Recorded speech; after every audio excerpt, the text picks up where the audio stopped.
Mile-long homestand here at Turner Field continues with the fourth and final game of the series between the Braves and the Miami Marlins. The Braves hope to take 3 out of 4 from our friends from South Beach tonight. All year long, Braves baseball on Sports South is being presented by Academy Sports and Outdoors. The right stuff, the low price, every day. And welcome upstairs to the ballpark. I'm Chip Carey with my partner Joe Simpson. It's not a perfect homestand for the Braves, but it's still a very good one. And Mike Minor's been pitching great baseball for the Braves. He'll try to lead Atlanta to a 3 out of 4 series victory tonight. That'd make the homestand even better heading into the Houston series that begins tomorrow night. But Mike Minor's coming off his best month as a major league pitcher, no doubt about it. He made 4 starts in the month of July. He went 2-1 with an outstanding ERA of 1.98. And check out the walks. 4 walks to 26 strikeouts in that month. That was against the Cubs, the Mets, the Giants, and the Phillies. He capped it off with a brilliant outing against the Phillies. No walks, 9 strikeouts in 8 innings, in what arguably is his best outing ever as a major leaguer. And he owes the Marlins a little payback. Remember, Josh Johnson beat him 2-1 down in Miami. Let's see if Mike can even the score and help the Braves win their 3rd out of 4 in this series with our friends from Miami. Not only has Mike Minor been pitching well in a starting role, the Braves bullpen has been brilliant. They're bringing it. We'll tell you about their incredible run when we continue from Turner Field after this.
The Nationals and hope to take care of business with the Marlins as we wrap up our 4-game series tonight.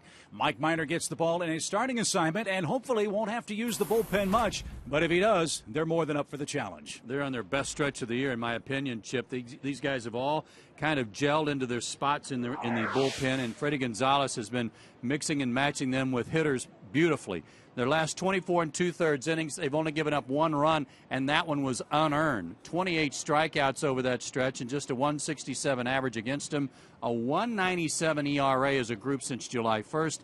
Doesn't get a whole lot better than that. And we're not talking just about Craig Kimbrell and his dominance, but everybody that's helping out down there doing a great job. What a wonderful weapon for Freddie Gonzalez in the late innings. It's certainly paying dividends on this homestand. The Braves have lost just once. They try to take 3 out of 4 with the Marlins and get back on the winning track tonight. Starting lineups, first pitch on a muggy night for baseball here in Atlanta. It's coming up right after this.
Well, the rains have passed here in Atlanta, and a great deal of credit goes to Ed Mangan and his grounds crew. They've been hard at work here for the last half hour or so, getting the field ready for play. About 45 minutes ago, it looked like there was no way we were going to play baseball. The skies opened up. A torrential downpour came down here at the ballpark.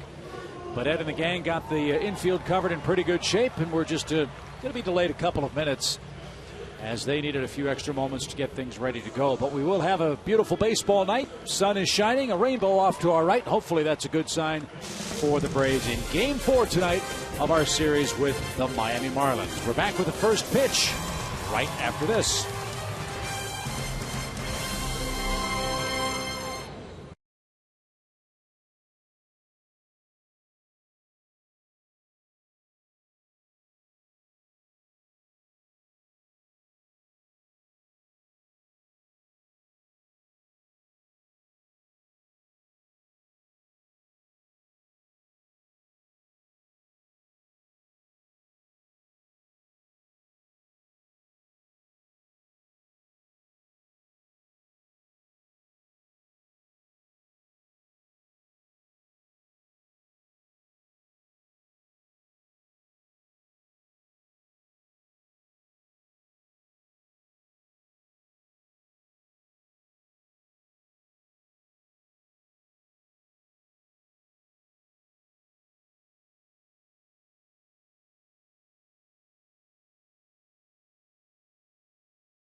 by the Home Depot, by AT and by Blimpie.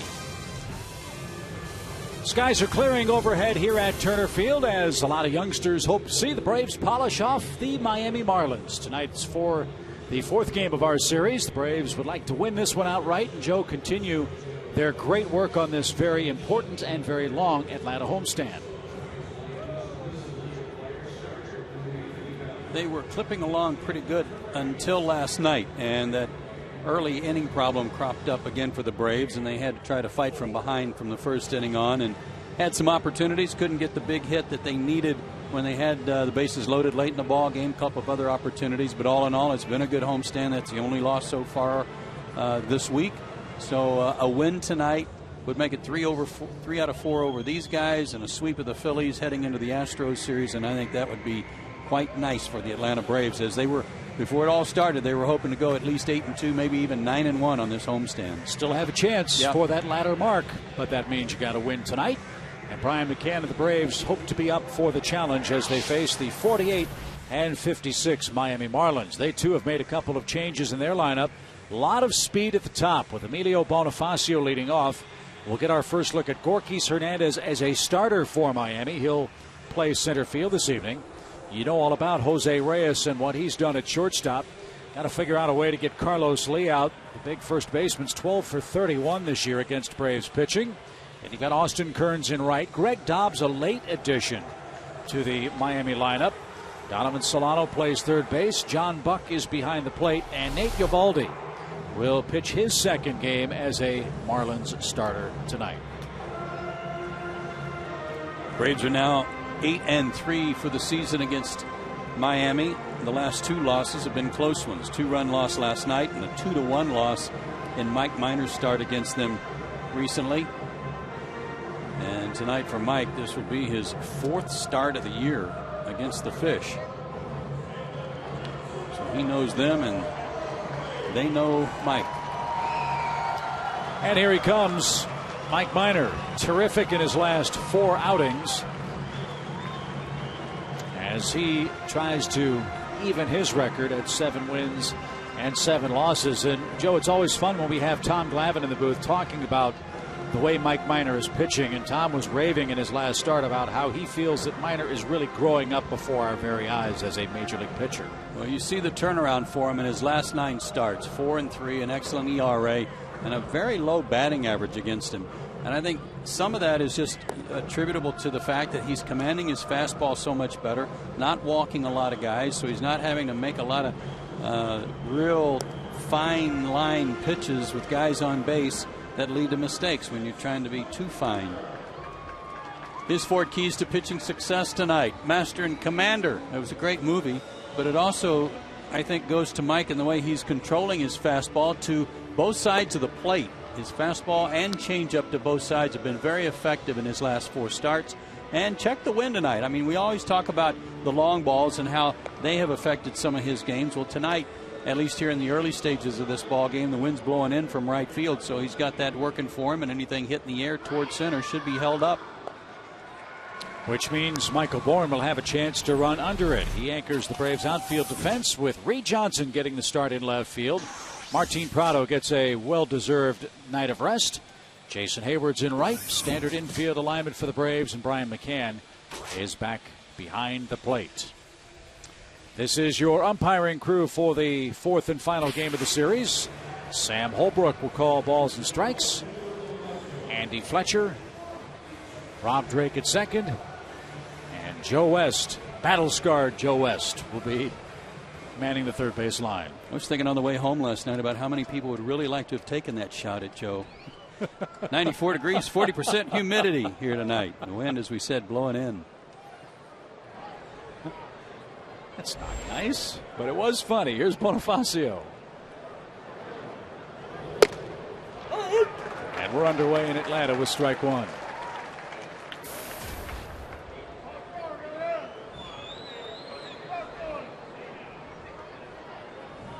Braves pinch in at the corners for Bonifacio. And Mike attacking the zone ahead 0-2.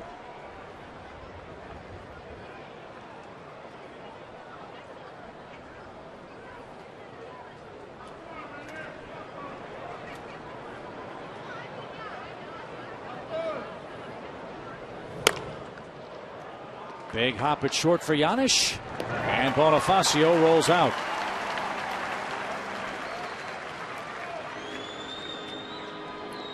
This rain shower that passed through, and it was more than that. It was a big storm. It kind of caught everybody off guard, but the ground crew got the tarp down as fast as they could to keep the infield from getting saturated. As you see, a nice rainbow in the distance behind the ballpark. But even with the rain that fell on the field, Ed watered down the infield, so it must not have been too bad at all. Here's Gorkys Hernandez and a big swing and a miss. Well, the last thing the Marlins wanted to see was any kind of a delay, albeit a 6-minute rain delay at the start tonight. After the game tonight, they will make their way to Washington, D.C., where they have a doubleheader scheduled tomorrow, which begins at 4 o'clock. Yeah, they are keeping their fingers crossed for no more rain tonight.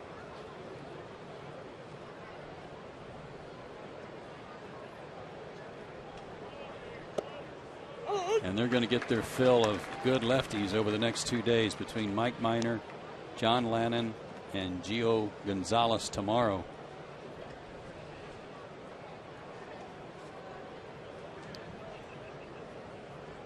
One and two to Hernandez and a slow roller to the right side. And Freddie Freeman handles that easily. 2 ground ball outs for Minor in the first inning.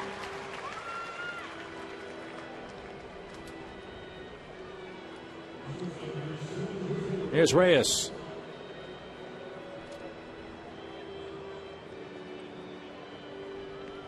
Reyes has 5 hits and 13 tries in the series, and has a 19-game hitting streak.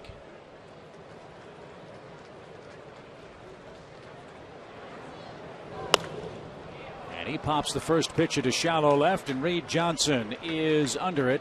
And Mike Minor has a very easy inning and a rare 1-2-3 inning for a Brave starter. We'll elaborate on that when we come back after this.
Three outs, and he got the Marlins 1-2-3 in the top of the first. Now let's see if the Braves can give him an early lead. Bourne, Reed Johnson, and Jason Hayward first, second, and third. Chipper Jones in the cleanup spot. Freddie Freeman's had a great series. Dan Uggla hits 7th, Giannis 8th, and Mike Minor hits 9th.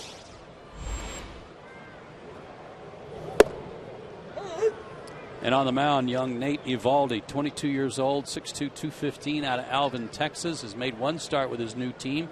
Only gave up 1 run as he beat the Padres. He is a hard throwing right-hander. His fastball consistently 94 to 98. It'll sit around 95 miles an hour. A split finger pitch and curveball to lefties. A hard slider and cutters to right-handers. He can bring it. Is that in the city rules. If you're born in Alvin, Texas, you have to throw hard. It is. It is inherited there. A squibber hit toward Reyes at short, and he'll unload quickly, and he'll get Michael Bourne for the first out. Ford keys to pitching success for Nate Eovaldi tonight: limit mistakes. He has on occasion run into problems when his fastball is in the middle of the plate and not locating it too well. And a blazing runner, that has to do with his fastball because it has a lot of natural movement in on lefties that we might have just seen there to Michael Bourne. That's like a cutter and will run in on their hands.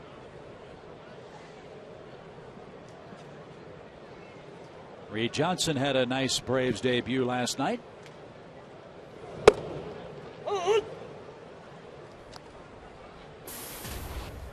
Reed led off with a bunt hit, had a 7th inning single as well, so he was 2 for 4. Gave Michael Bourne the night off last night. He's giving Martin Prado a rest in Game 4 tonight. And he's going to line one over second. Hernandez and Kearns converge. Austin fields cleanly. And another base hit for Reed Johnson.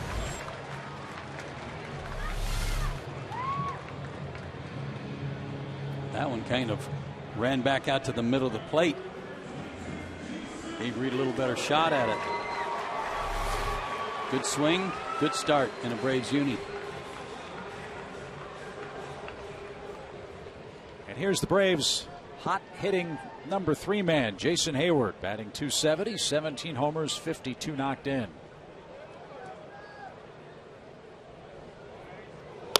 And he lines one into right field. Johnson will round second. He'll make it to third without a play. Braves in business in the first inning.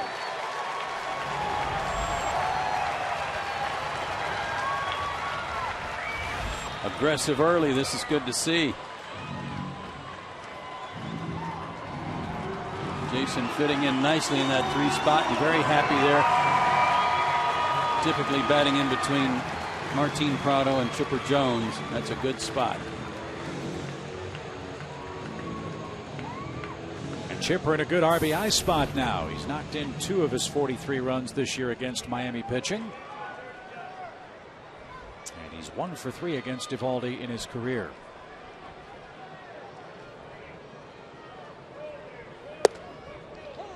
Outside corner, a called strike.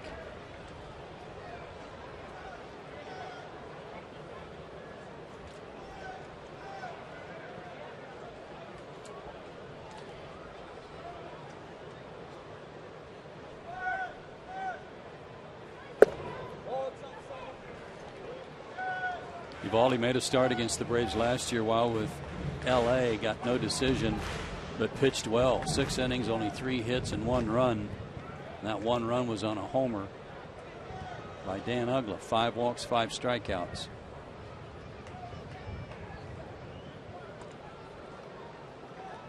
Reports are he's a very good athlete. He feels his position well. You just saw some quick feet there on his move to first.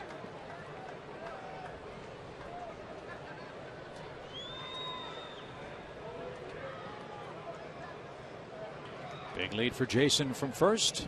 Reed Johnson at third. And Chipper takes low.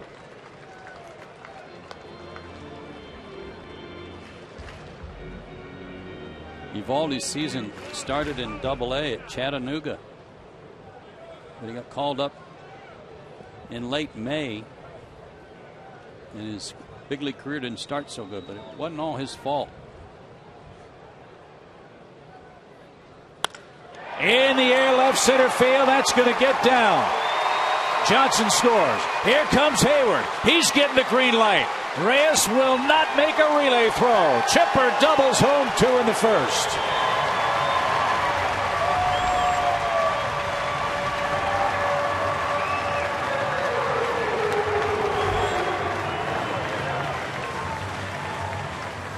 He really threw one right in Chipper's wheelhouse here, and it's not one for him to hit out of the ballpark. But Chipper loves that low fastball out over the plate left-handed, and he'll wear out the left center field gap on that pitch. Doesn't matter how hard you throw it. And a great start for Atlanta tonight. Chipper 12 hits away from 2,700 now. He's up to 45 RBIs for this season. And now Freddie Freeman, the hitter.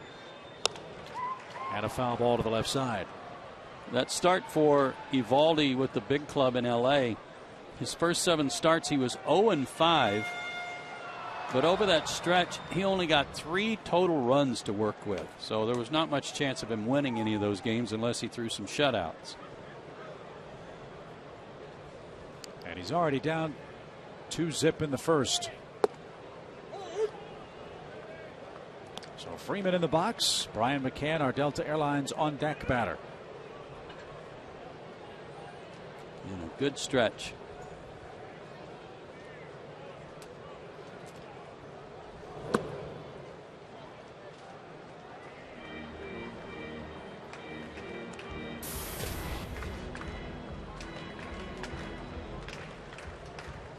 Speaking of good stretches, Freddie Freeman's 8 for 12 in the series.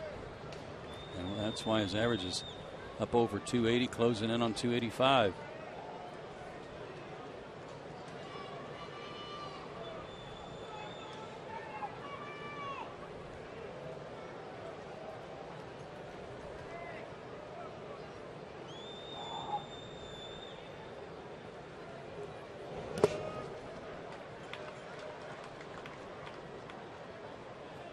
Buck with a good stop. 2 balls, 2 strikes.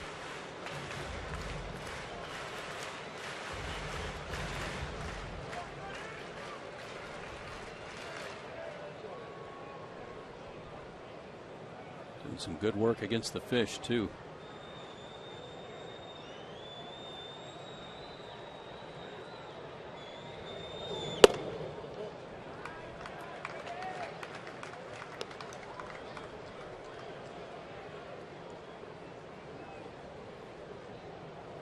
This Marlins season went awry after a remarkable month of May.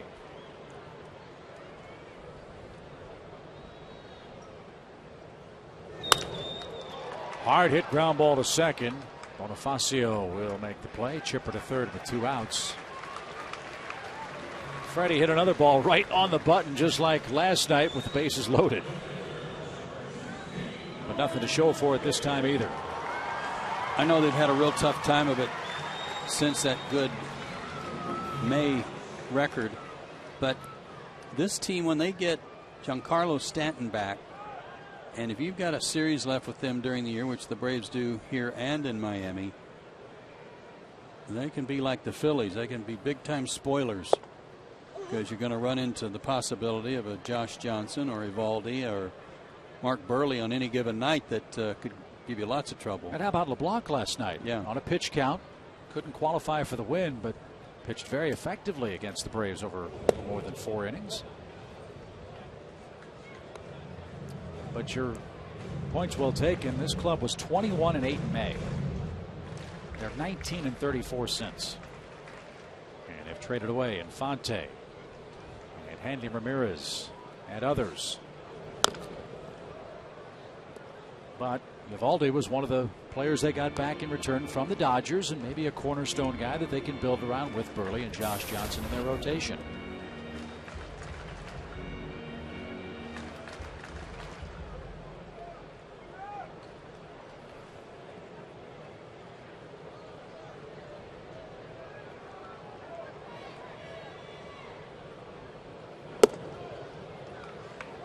Up high, 2 balls, 2 strikes.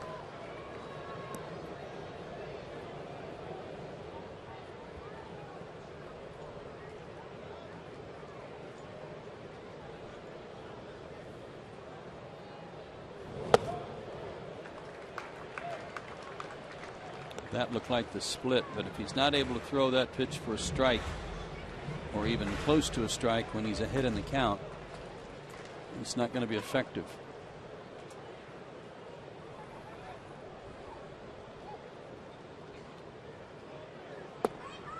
And he walks Brian McCann with 2 outs.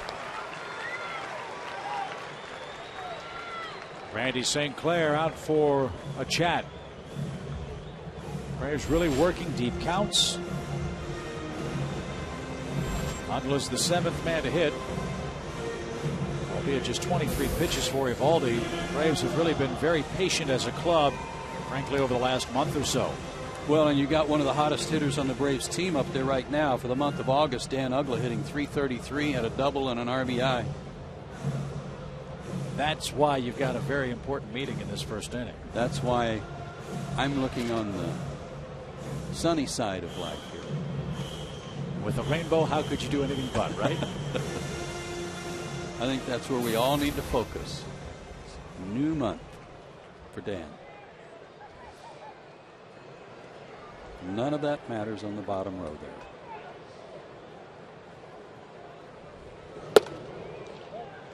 Mark Bradley in the AJC had a terrific story online today about Dan's odd year. Leads the league in strikeouts and walks, something that's rarely happened over the course of a full season in Major League Baseball. Pop fly down the right field line. Long run Kearns, but no chance to get that. That's in the seats. That's something Dale Murphy's done in the major leagues. Babe Ruth's done it 4 times. Hack Wilson's done it.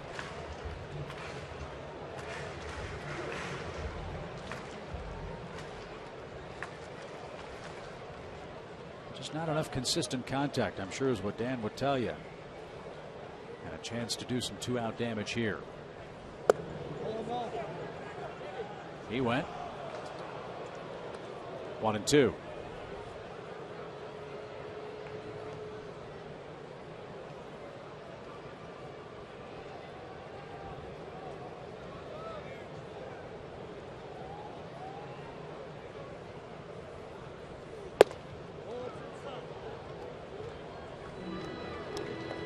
Comes out of his hand nice and easy. Kind of has a little bit of a wrist wrap around the baseball, a little bit like Tommy Hanson. Worked real hard when he was with the Dodgers on his mechanics to try to get that out of there a little bit. So Rick Sutcliffe didn't work on that with him. No, but Rick could certainly give him some tips on it. I know how hard they tried to break him of that and couldn't, and it was okay with Rick. That was just his natural way of pitching and served him well.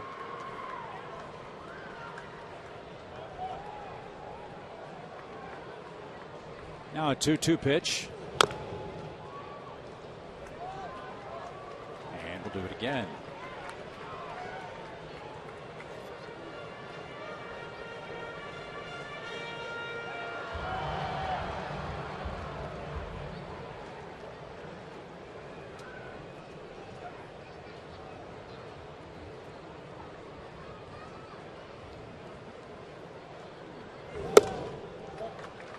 And here we are. Another opportunity for Uggla to reach base, either via hit or a walk. Full count. Dan's walked 66 times. He struck out 118 times for the season.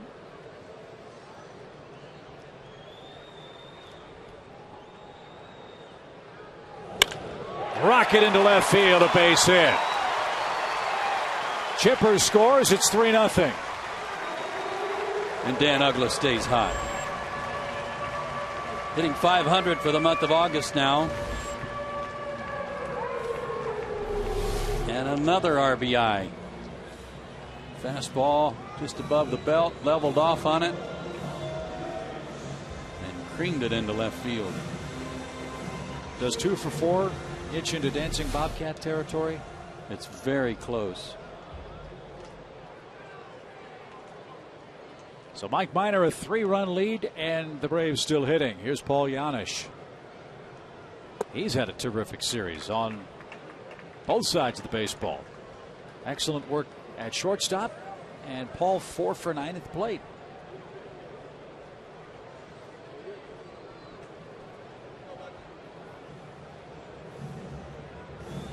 I think Paul's gotten his sea legs under him hitting wise. You know, this game, as we talk about so often, is a lot faster at this level than any other in baseball. And even when you have played in the big leagues, when you come back from AAA like Paul did and you're thrown right into the mix for as many days in a row, it might take you a little while to adjust, catch up a little bit, and he's beginning to. Not defensively. He's been awesome with the glove. I'm talking about hitting. That's called a strike to even the count 1-1.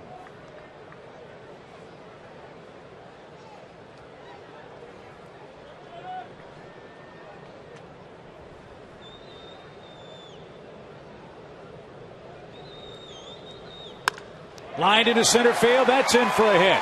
Here comes McCann around third. He's going to be stopped. Gorky Hernandez came up throwing, and the ball cut off by Carlos Lee. And the Braves have loaded the bases here in the first inning.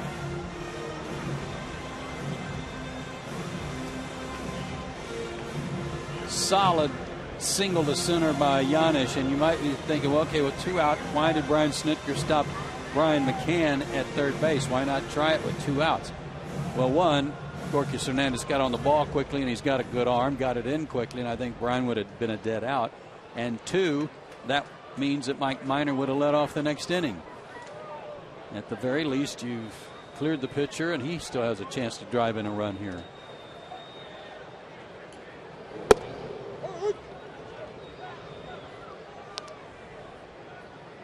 So the Braves have really worked over Eovaldi in this first inning. 3 runs on 5 hits. That's the way the Marlins started the game last night in the first inning. Getting 3 runs off Ben Sheets. And now 0-2. It's a 36-pitch inning so far for Eovaldi. Barry Zito had an first inning today. He retired the first 2 batters, then gave up 4 runs and had a 41-pitch inning, including getting the first 2 guys out. That affects not only the pitcher, but boy, the rest of your defense too, doesn't it? Yeah. Look at the Marlins. A lot of shuffling of feet.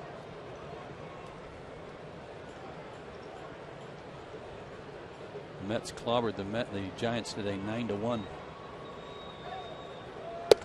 And Minor is retired on strikes. Great first inning for Atlanta. Minor set him down 1-2-3, and then the Braves respond with 3 runs on 5 hits. We go to the second. Braves out early, 3-zip.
Academy Sports and Outdoors, by Georgia Power, by Checkers, and by Sony Pictures Total Recall. Braves bats were booming in the opening inning. Chipper Jones doubled home 2. Dan Uggla singled home 1. And the Braves enjoy a 3-0 lead as we head to our second inning. It's been a rough series in Atlanta so far for Ozzie Guillen and the Marlins. We'll be big Marlin fans starting tomorrow night. Again, they head to D.C. and start a series with the Nationals tomorrow afternoon. And here in the second, Carlos Lee will lead things off. He's the subject of our Georgia lottery, hitting the jackpot. And Jose Reyes having a good series, trying to keep these Marlins in some games with their good work. Of course, Reyes 0 for 1 tonight, but working on a 19-game hitting streak.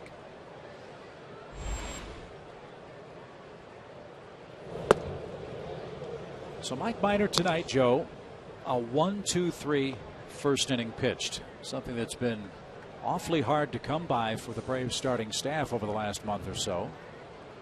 In fact, Minor turned in just the 7th perfect inning for the Braves in the first since June the 30th. That's not many. That's working out of a lot of trouble in the first inning, isn't it? And they've trailed in the first 3 innings 16 of their last 27 games. And while no pitcher wants to start the game in a hole, from an offensive standpoint, that puts even more pressure on your offensive players. You don't like having to spot teams' runs. And Carlos Lee continues his hot inning as he records a leadoff single in this second inning. He can still hit. And his former team, the Astros, are in town here this weekend. Enjoy Ultimate Kids Day on Sunday with free Scouts Alley games, a pregame parade, and free museum access. Visit Braves.com/tickets or call 800-745-3000.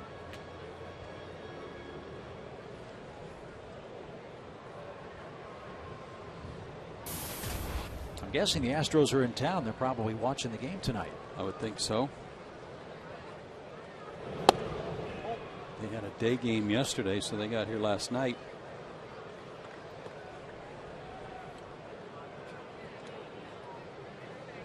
So we'll hook up with our old pals, Bill Brown and Jim Deshaies, here tomorrow night, as Austin Kearns pops one into shallow center. Michael Bourne broke back, but he'll recover in time for the first out.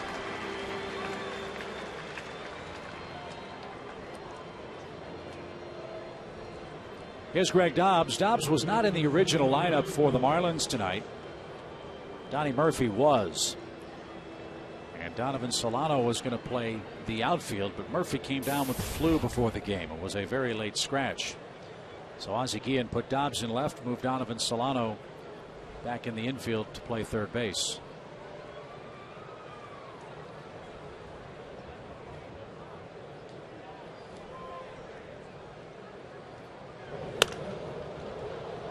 Fly ball foul, strike one from Dobbs. And aggressive on the first pitch is Mike Minor, trying to throw strikes and get ahead. Got 3 to work with. No reason not to.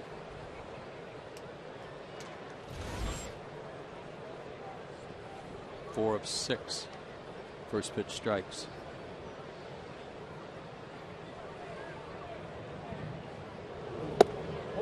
Ooh, that just missed the corner. 1 ball, 1 strike. May sound like a subtle difference, but thinking you can win and knowing you can win in the major leagues, I'm sure a very subtle distinction. And Mike is learning that he can win. Last 4 starts, 2-1, a 1.98 ERA. Well, what I liked, and I know Tom Glavine talked about this too, was in his last start against the Phillies when he was up 2-0. He gave up the home run to Utley in the 4th inning to make it 2-1. It didn't bother him. He went right back to work. He didn't allow anything. In fact, he set down the last 10 he faced, 10 in a row. No walks, 9 strikeouts in 8 innings.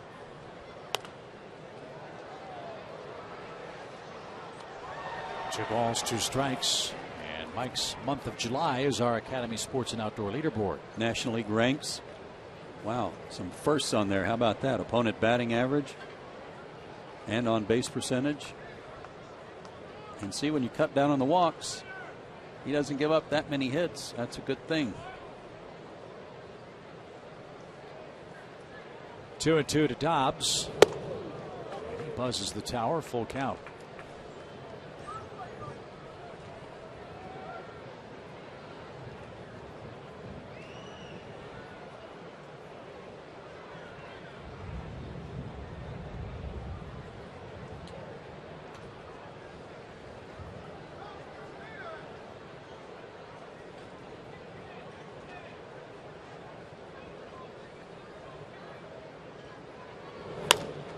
Lined over third and into left field. Reed Johnson will play that cleanly. And Dobbs with another hit on the road. Now has a 15-game road hitting streak.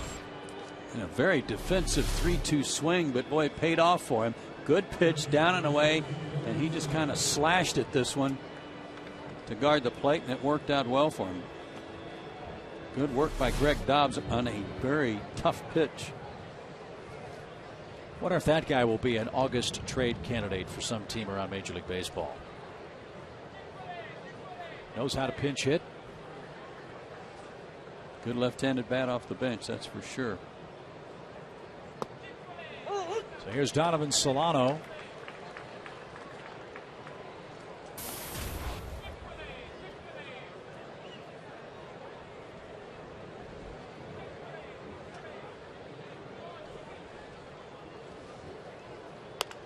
And he pops this one up.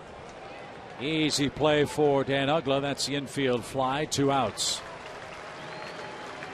What is the infield fly, Mr. Carey? Runners at first and second, or first, second, and third, but less than 2 outs. Ball popped up on the infield in fair territory. The batter is automatically out.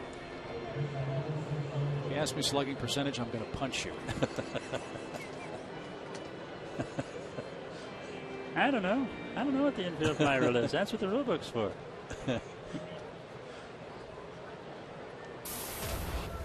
Here's Buck. Braves have taken good care of the Miami catcher this year. He's just 2 for 22 against Braves pitching.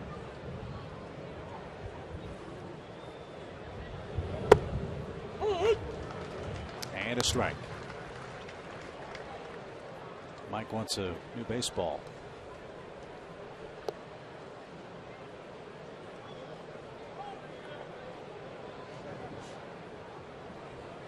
Maybe it's my imagination, because Mike has always had a very stoic mound presence, but he just looks more confident. Maybe that's because we're seeing such better results.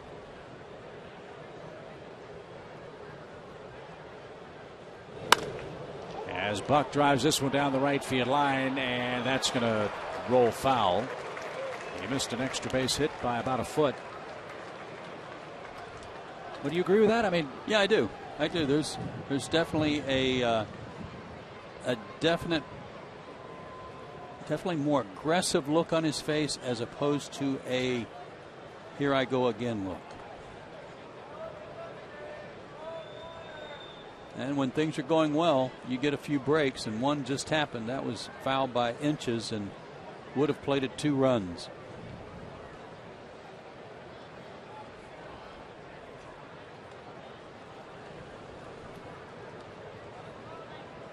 So now 0-2 with 2 on and 2 out. And as a player playing behind a pitcher, is that something else you can sense too? No question about that. When a guy gets on a good roll like Mike's on, you know that he's going to throw strikes. You know that there's going to be some balls put in play, and you're on your toes, as opposed to a lot of walks.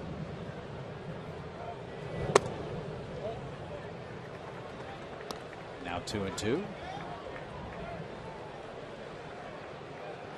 Well, Tommy Glavine said it the other day. He was a #1 pick for a reason.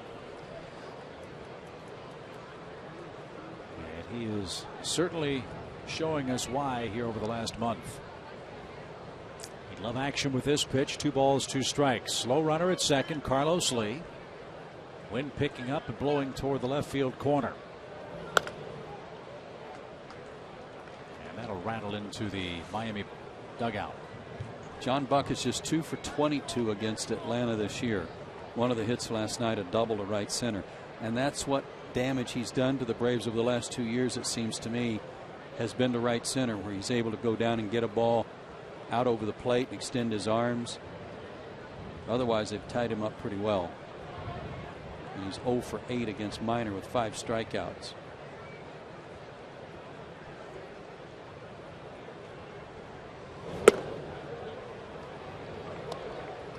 So now it's a full count, 3-2. Lee will get a head start from second. Dobbs from first. Braves up 3-0. 3 first-inning runs. Yeah, don't get carried away thinking you have to really groove a strike here. You got the pitcher on deck.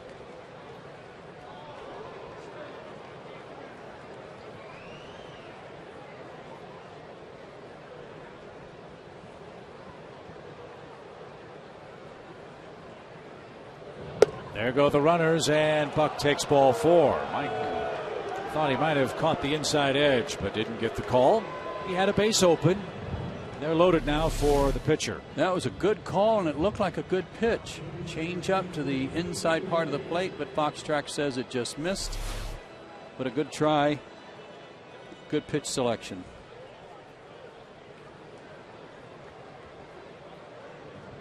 Raindrops ever so lightly begin to fall at the ballpark. Here's Eovaldi. Yeah, a lot of rumbling out behind center field and a lot of lightning strikes too.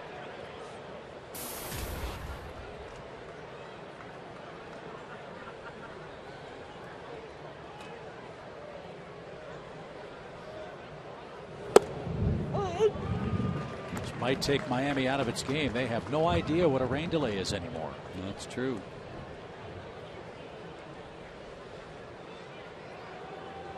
Not with their retractable roof at home. 1 ball, 1 strike. Atta baby, 1-2.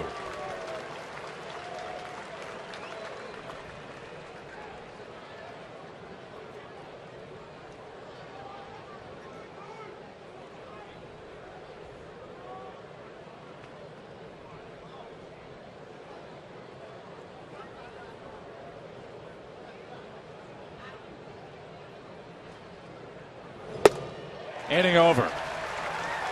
2 good fastballs from Mike Minor, and the Marlins leave 3. 3-0 Braves. We're in the second.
The Marlins pick up their first 2 base hits, and the Braves enjoy a 3-0 lead. The Astros are in town next. Here's our Jameson and upcoming schedule. Armando Galarraga and Tim Hudson hook up tomorrow night, 7:30, fireworks night. Don't forget about that. That'll be on Peachtree TV here in the Atlanta area and outside the Atlanta metro area on Fox Sports South. Likewise, same thing on Saturday.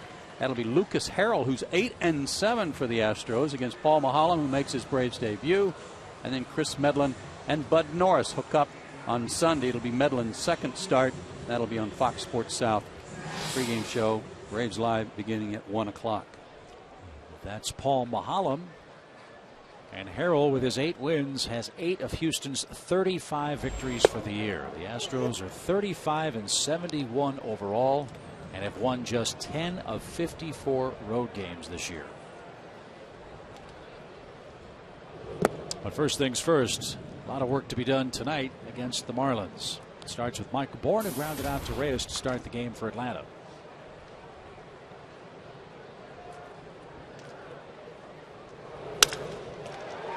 Base hit to right field. Joe, here's a question that fans were asking me today. Does one day off for a guy like Michael Bourne or Martin Prado really make that much of a difference? Yes, it does. It's good for your legs as much as anything. But beside your legs, your head. Just clears your head, gives you a chance just to relax and watch the game for 9 innings. Michael came up and pinch hit last night, but it just gives your head a chance to rest. And then second to that, I guess, would be the legs. This time of year, that's very valuable. So Reed Johnson started in center field, or started in right field, I beg your pardon, last night. Gets the start from Martin Prado in left. And I guess the numbers really tell the tale when a guy's maybe getting a little fatigued. Martin Prado hitting .239 in his last 28 games. And that's what makes Reed Johnson such a valuable asset. Yeah, that's a little deceptive too, because he's hitting some tough luck. Had a lot of hard hit balls recently that have had good plays made on them or hit right at people.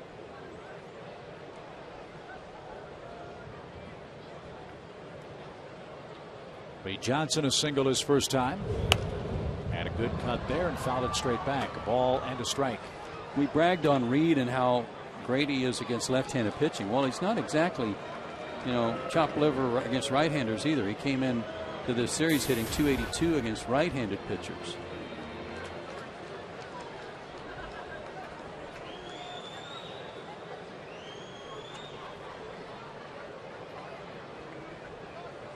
We all know how bad chopped liver is.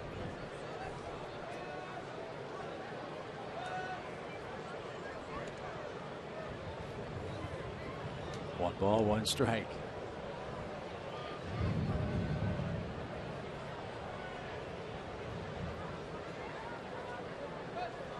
With all the drama about whether or not the Braves could acquire Ryan Dempster or not, they weren't able to get Reed Johnson in any component of a deal that involved Ryan. The way they could get Reed Johnson was also in the deal that brought Paul Maholm here, which was somewhat interesting.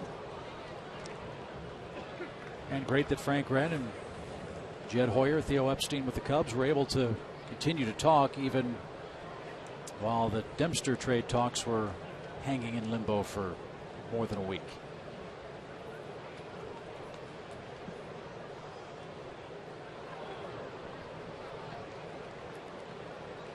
One ball, two strikes. And Johnson got drilled. Oh. That was at 93.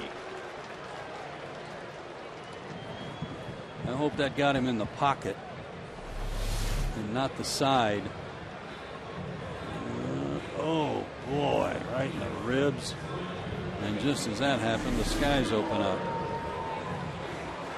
And Reed showing Carlos Lee where it got him.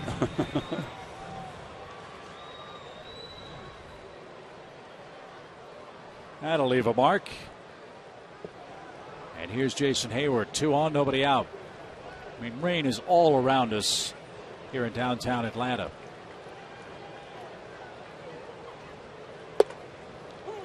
And a high strike.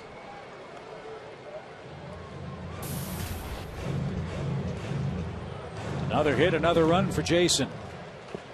Braves scored 3 times and did that on 5 first-inning hits.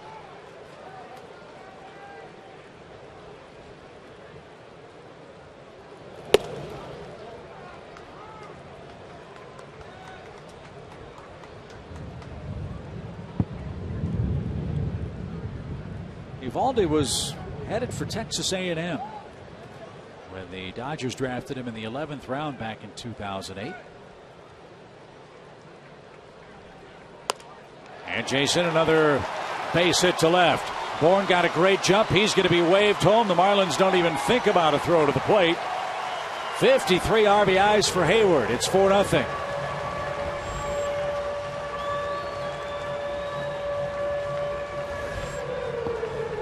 This was something running in on Jason. The target was away, and you could see Buck has to reach across his body to try to backhand this pitch.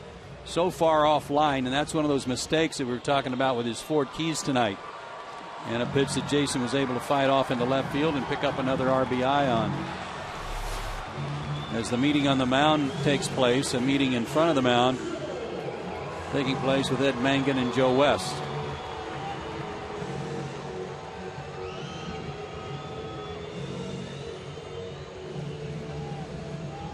Braves are 4 for 6 already with runners in scoring position. nice turnaround from last night's ball game that saw the Braves leave 9 men on base, 8 in scoring position, where they went 2 for 10 with runners at second and third base. So 3 straight aboard for Atlanta in the second. Here's Chipper. He's already doubled home 2 runs.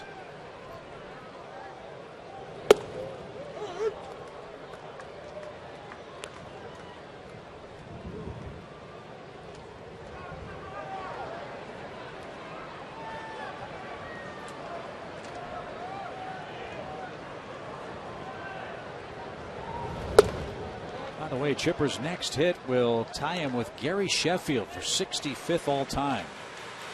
Chipper has 2,688 lifetime hits. Gary Sheffield was a heck of a hitter. I don't know that he gets enough credit when you start talking about really good right-handed hitters.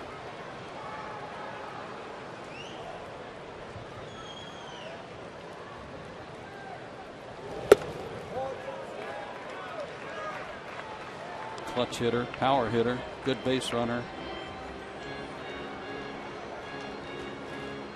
Started his career as a shortstop.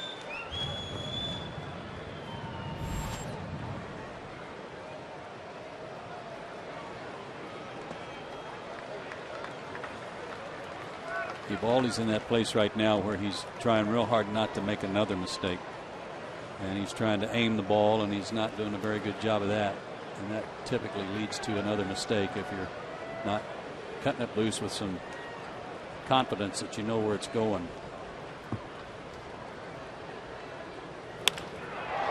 Hammered center. Hernandez drifts back to the edge of the track. He makes the grab. Reed Johnson will tag and move to third. Chipper centered that ball, but is out number 1.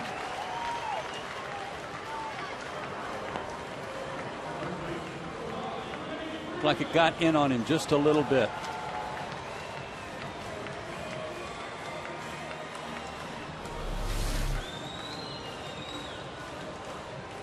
Yeah, he pulled his hands in and it was up a little bit and it didn't quite get extended like he would like to, and still almost hit it out.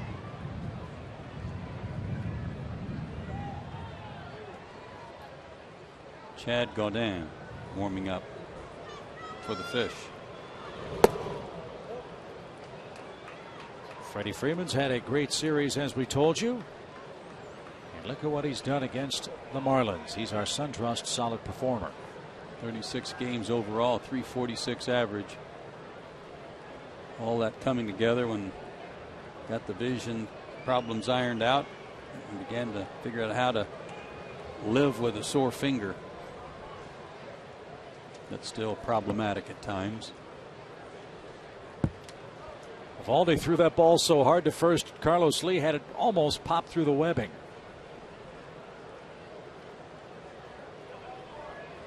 Yeah, I think if Reed Johnson had taken off for home plate, Carlos would have had to throw his glove home.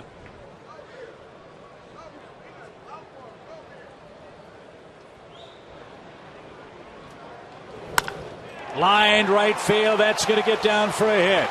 Johnson scores. Hayward on his way to third. He's going to get green lighted. Freddie Freeman's got a couple of ribbies.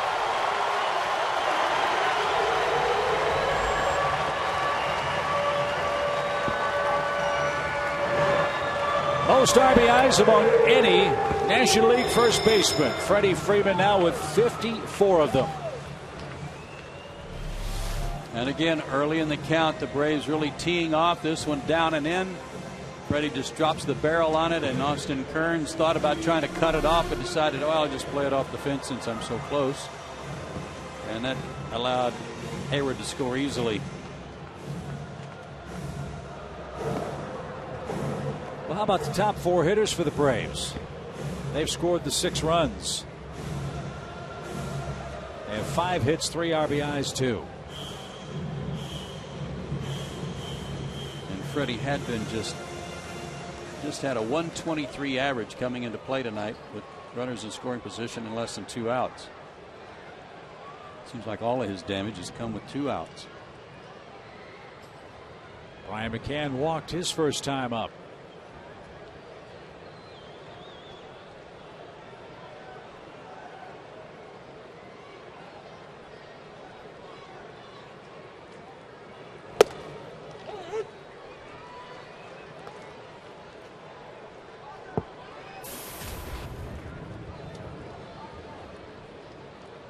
No balls and a strike for Brian McCann. But Dan Uggla waiting on deck. Here's a dilemma for Ozzie Guillen. Doubleheader tomorrow. Getting clobbered tonight. Rainy weather. How long do you stay with a kid pitcher who's having very little success tonight? Well, if you were hoping to get 85 or 90 pitches out of him, you may have to try and get those 85 or 90 pitches, even if it's only 4 innings, just to save your pen. You know, they'll have the luxury tomorrow of adding another player because of the new rules for a doubleheader. That will help.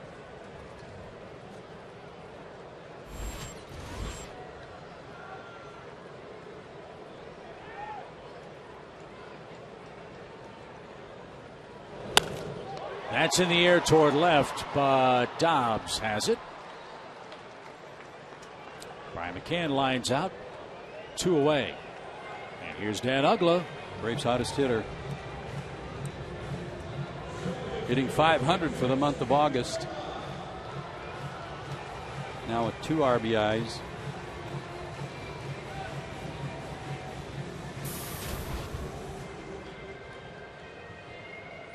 Again, pay no attention to that bottom line.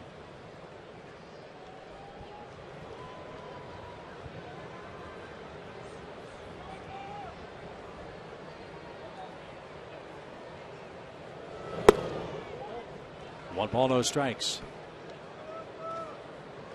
We'll keep an eye on the Nationals and the Phillies tonight.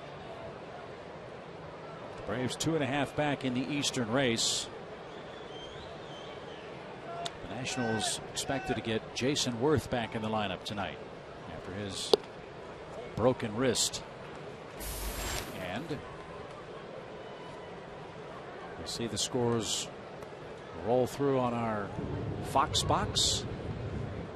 Washington leads in the 3rd.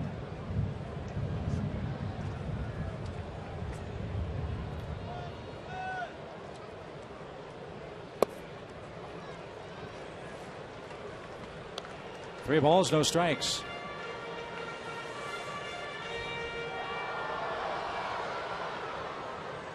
By the way, that's Cole Hamels and Ross Detweiler pitching. Remember how the Braves manhandled Hamels here in Atlanta. This is his 2nd start since signing the new deal. He's down 3-0. Green light, 3 balls and a strike. He walked a ton of guys against Atlanta, remember, a season high.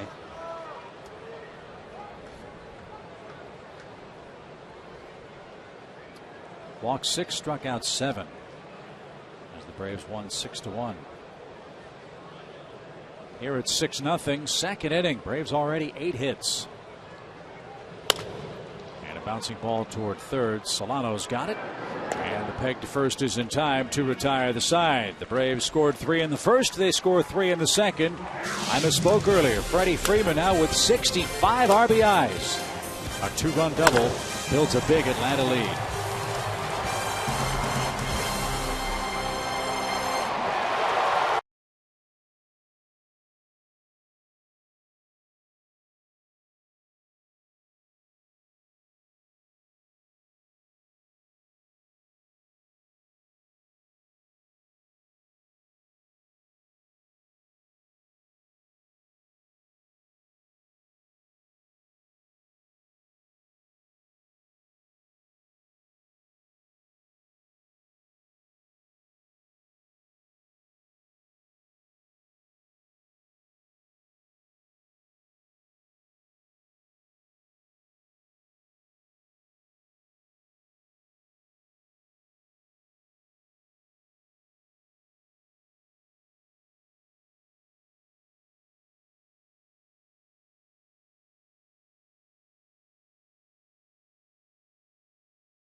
is coming down as we get set for the third inning. But so far, no stoppage in play as Mike Minor has a whopping 6-0 lead.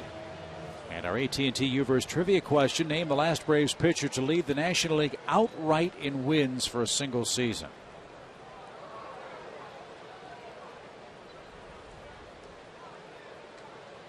As Bonifacio goes to work and takes a strike. I'm going to go John Smoltz on that one. In his Cy Young year, I think he won 24 games. Good guess. Last year he won 24, I believe. Then he won the All-Star game, which was 25, and he won 4 more in the postseason. What was John's number? Yeah, 29. In the air to center, Bourne handles for the first out. Ed Mankin, the Braves' head groundskeeper, has been in close conversation with Joe West these last couple of innings. Ed has a radar room right behind the Braves' dugout.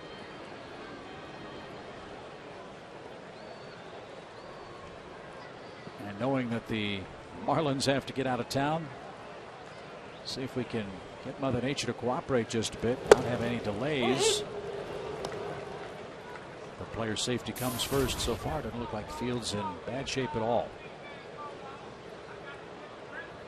Here's Hernandez, former Brave. Came over from the Tigers in the Edgar Renteria deal and went to Pittsburgh when we got Nate McLouth. Gorky started the year with the Pittsburgh club, went 2 for 24 and was sent back to the minor leagues.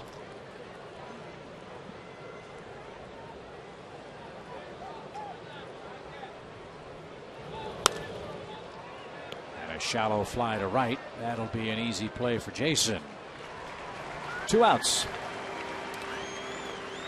You could save up to $300 a year by switching from a gas furnace to an energy efficient electric heat pump. If you make the switch before August 31st, you may qualify for up to a $400 rebate. To learn more and see if you qualify for the rebate, visit georgiapower.com/heat pump.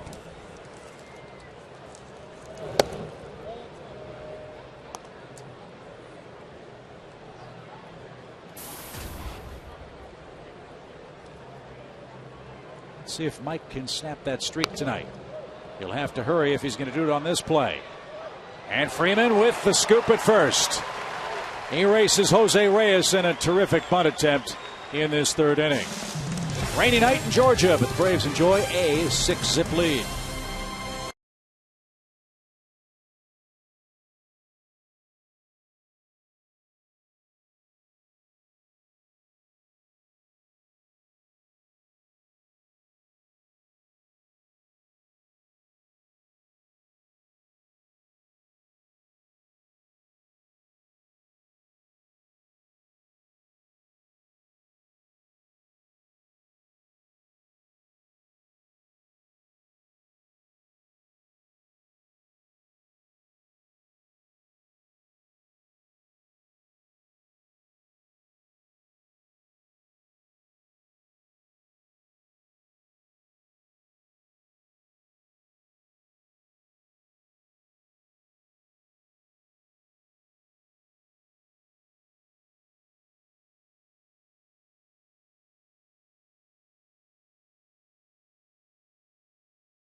Third inning, they've chased Nate Eovaldi, who lasted 2 innings and gave up 6 runs. All year long, Braves baseball on Sports South is being presented by Academy Sports and Outdoors. The right stuff, the low price every day.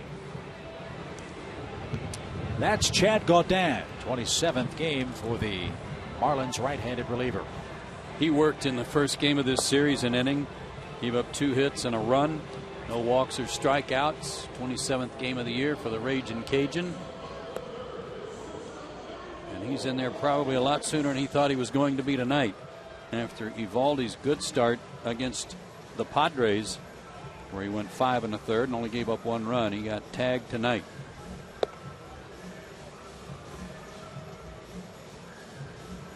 So again, Ozzie Smith will have to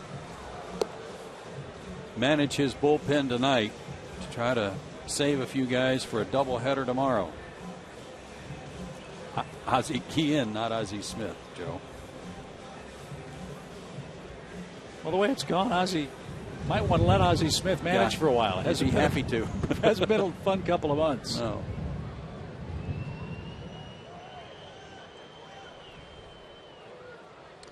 So Paul Janisch will be the first man to face Gaudin here in the 3rd.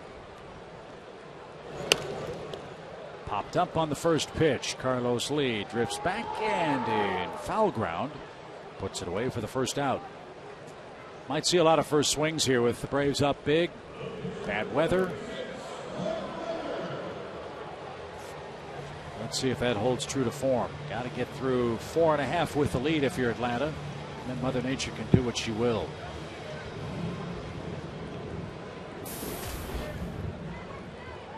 Mike was the only man Evaldi struck out. Came in the first.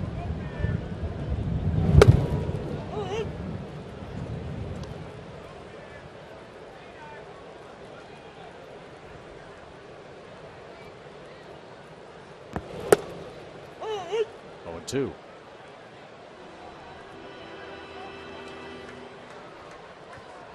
For the folks that might have missed it with respect to Chad Gaudin, they might want to know about his 2 children. You love their names. Fly ball to center. And Hernandez will make the catch. Well, I'll keep everyone in suspense. But first, the Braves have created a limited edition set of Chipper Jones commemorative prints. They'll be given away on 4 Fridays. August 17th and 31st, September 14th and 28th. It's presented by SunTrust, and each print reflects a different stage of his career. Call 800-745-3000 or visit braves.com/tickets today. Yes, Chad has a young son, Gunnar Gator Gaudin. 3 G's.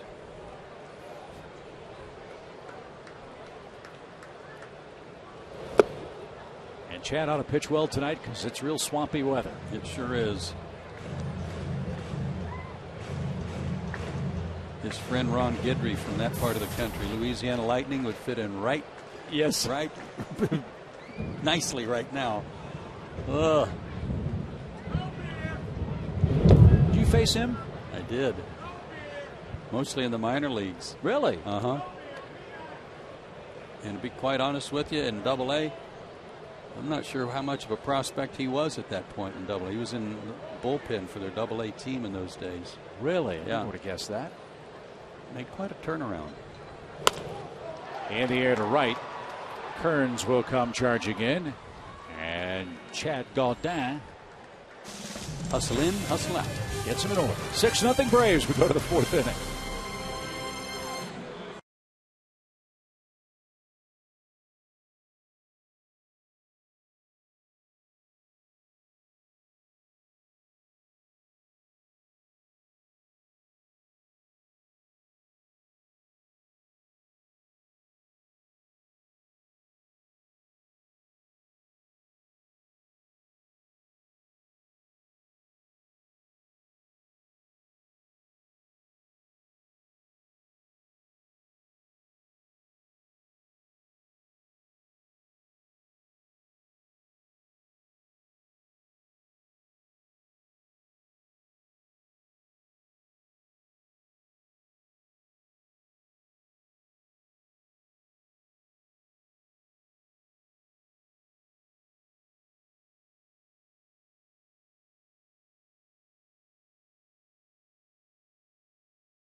by the Georgia Lottery and by McDonald's.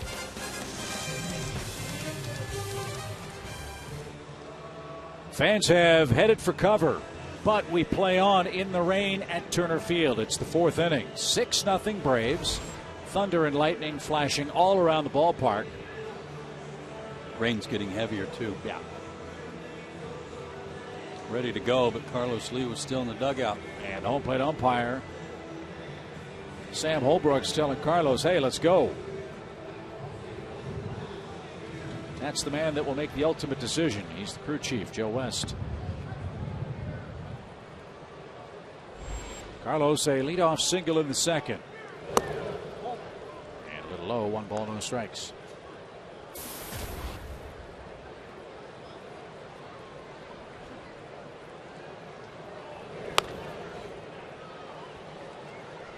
As long as the mound is not slippery and both pitchers can get good footholds, it's like we'll keep playing.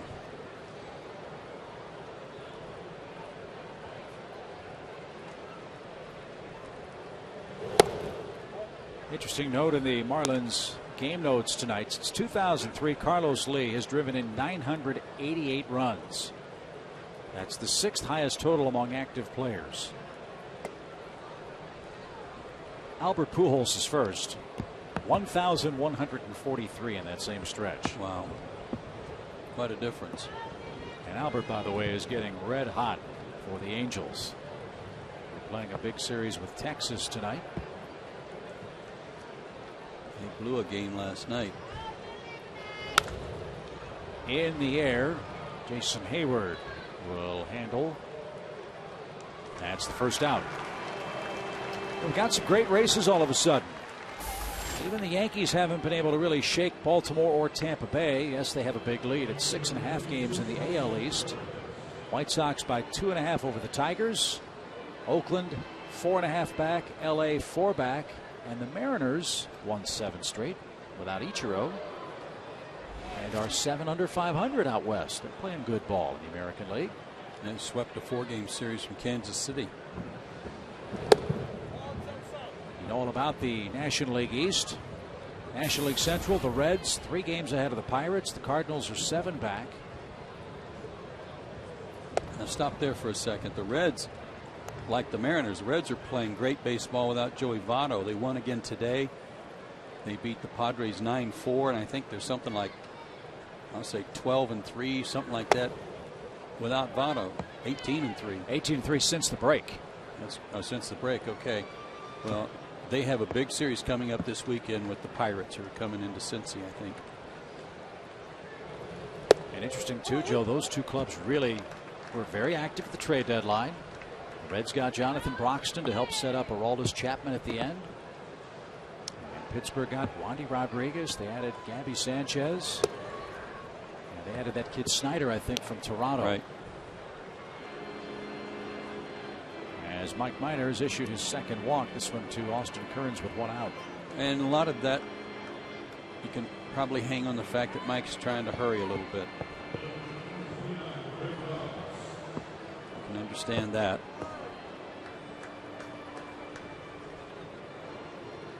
His walk back in the second inning, which was pitching around Buck a little bit to get to the pitcher. That was his first walk in 18 innings.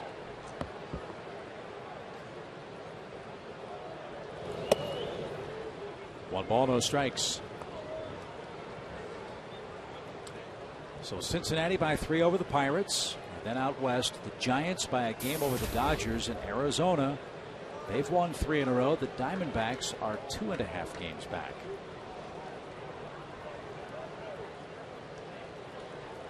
That's just for the divisional races.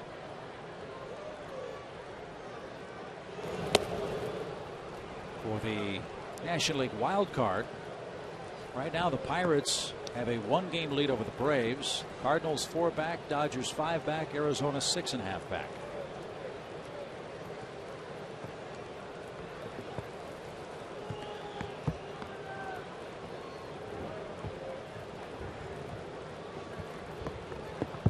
The 2-0 count to Dobbs.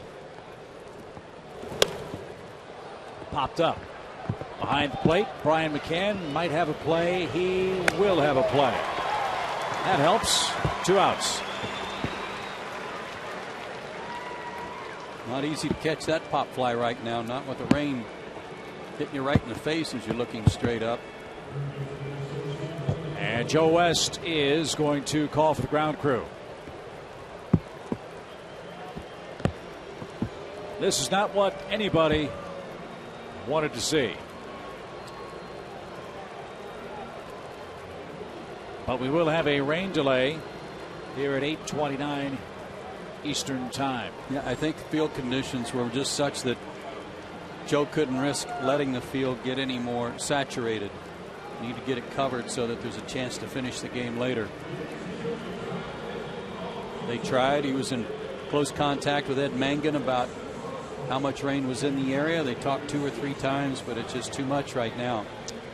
So we don't know how long the rain delay is going to last. Let me ask you from Mike Minor's perspective. Big lead, cruising along. Terrible break for him. How long of a delay would he be able to endure before he would not be able to come back? Oh, I'd say 30 minutes or so. Thanks to the indoor tunnels these days, the indoor cages, it allows pitchers to go in there and pitch a simulated inning and stay loose. So that's a bonus for them. I wouldn't say any more than that, though, 30 to 40 minutes.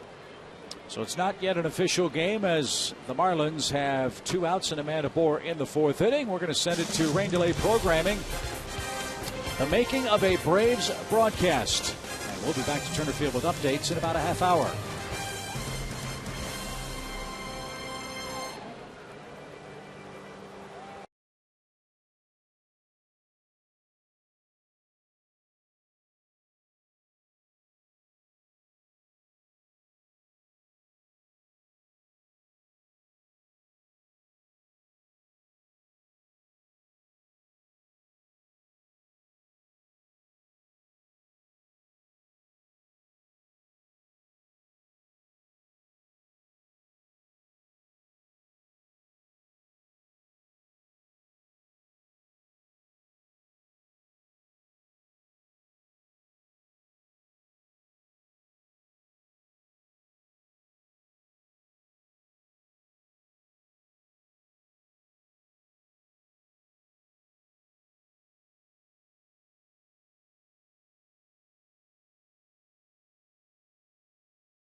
situation is what we were talking about before our last break, and that is because of the long delay, Mike Minor's not going to be able to continue in this ball game, and he had a big lead, was pitching great.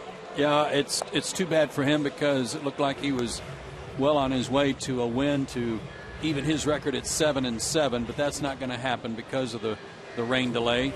But aside from that, it's a good night for the Braves. Trying to make it 3 out of 4 over the Marlins, and a 6-run lead in the fourth is a nice thing to have, even with the 40-minute rain delay.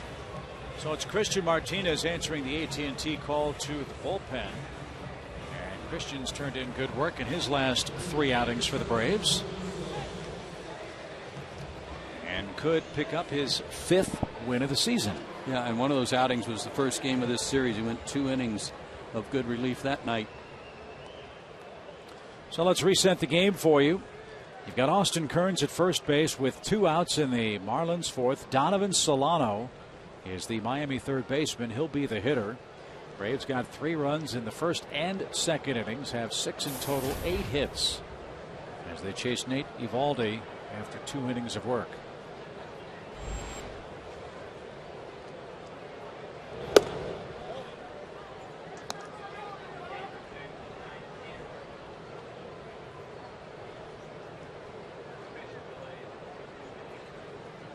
"42 minutes the official delay time tonight. And now it's 2-0.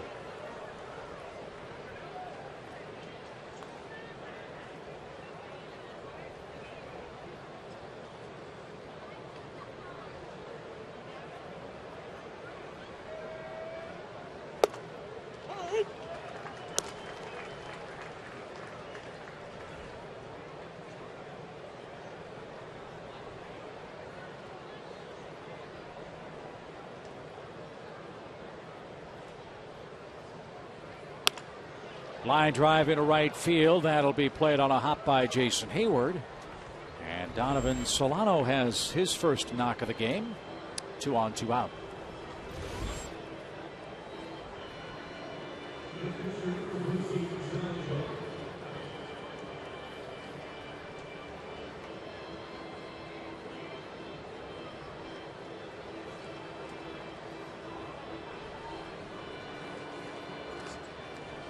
Here's Buck. Buck walked in the second inning.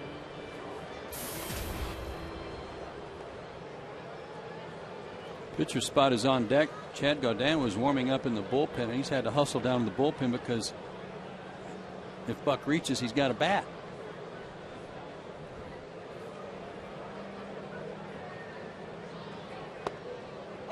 That caught the inside corner, strike 1.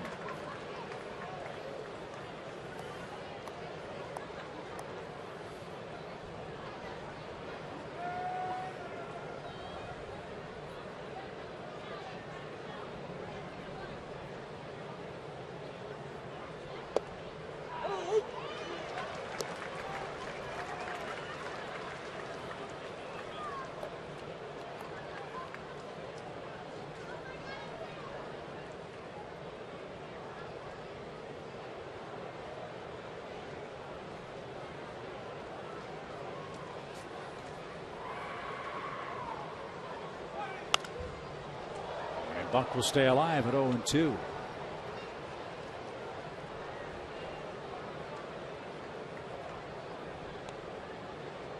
Braves came out hacking tonight. 6 runs, 8 hits in the first couple of innings. 5 of the hits in the first inning.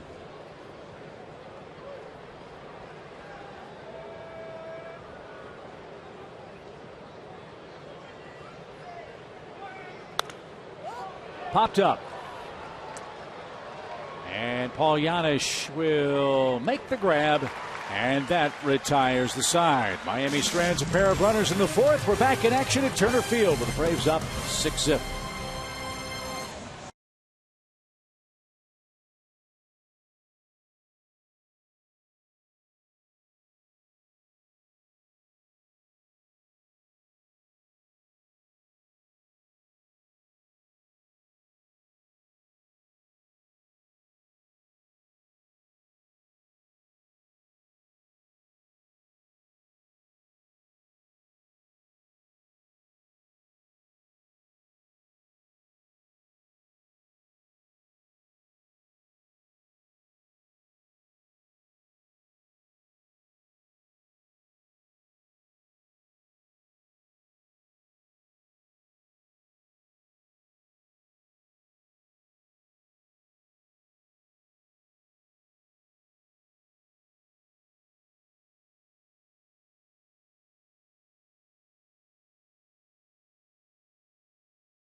Excited to bring legendary Southern Rockers Leonard Skinner to Turner Field for a free post-game concert after the Saturday, September 1st game against the Phillies. Visit Braves.com/tickets. Call 800-745-3000.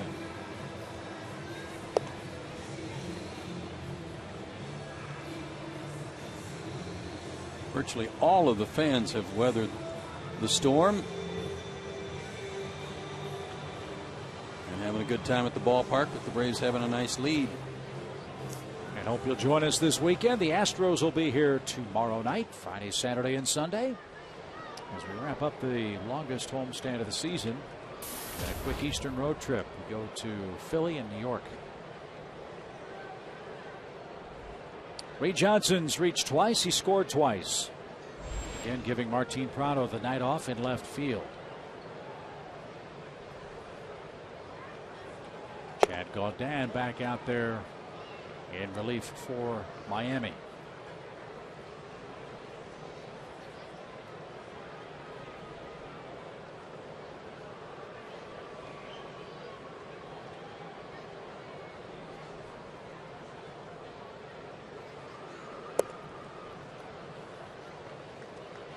Washington still leading the Phillies. That game's in the 8th inning now at Nationals Park. 3-0 is the score. Ross Detweiler having another good start.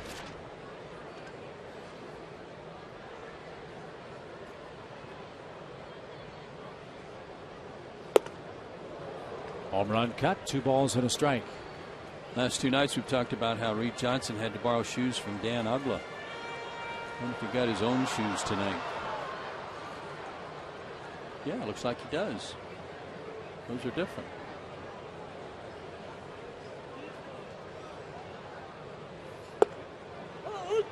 And it's not because Reed forgot to bring his spikes from Chicago. It's that his spikes and the color shoes that the Cubs wear didn't match the Braves colors.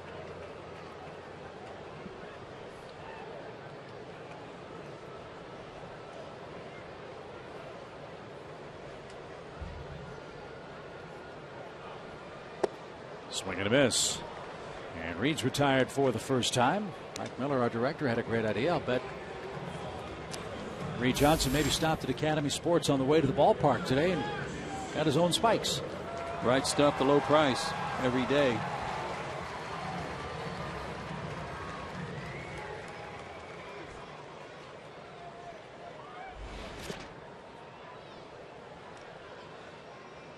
Jason's 2 for 2.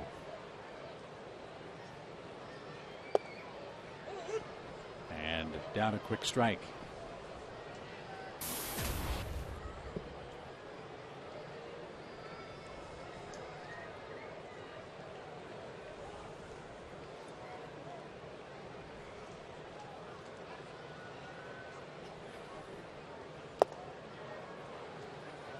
Pretty good stuff from Gaudin tonight.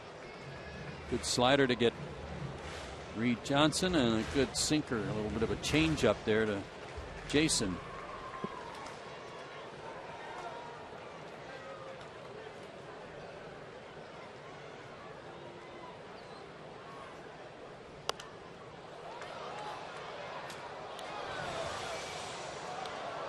No balls, 2 strikes.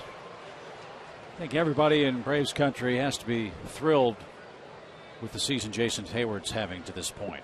He'd be the first to tell you last year was a disappointing, injury-plagued year at the plate. But to come back and do what he's done offensively and end up being this club's 3rd-place hitter, really, really big improvements. Well, he has been very consistent in every interview, talking about having fun, working hard, and trying to get better.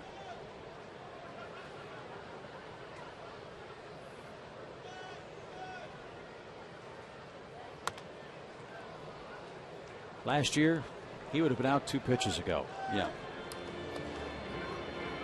He's just not having to commit as early. He's trusting his hands. He's staying back. Lets the ball travel a little bit, then lets his hands fire.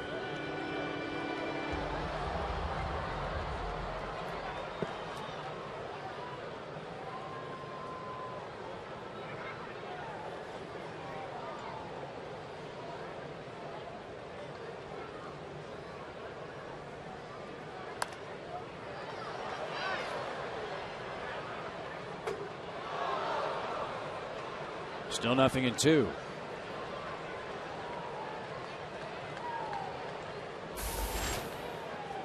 Chipper's had a good night. He's on deck.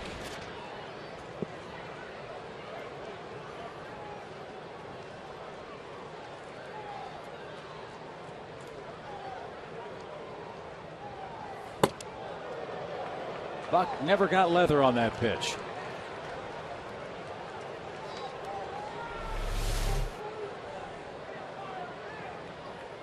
Well, partly because he was ducking. Did this catch the umpire on the arm? No, it missed him too, thankfully. I think Buck may have been crossed up, but it's hard to be a catcher if you're going to duck.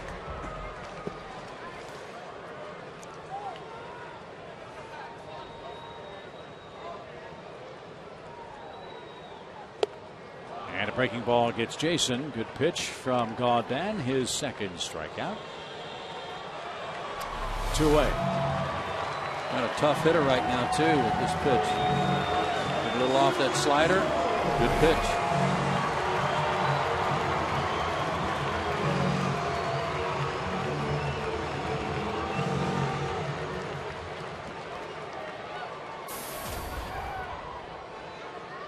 Chipper hitting .315.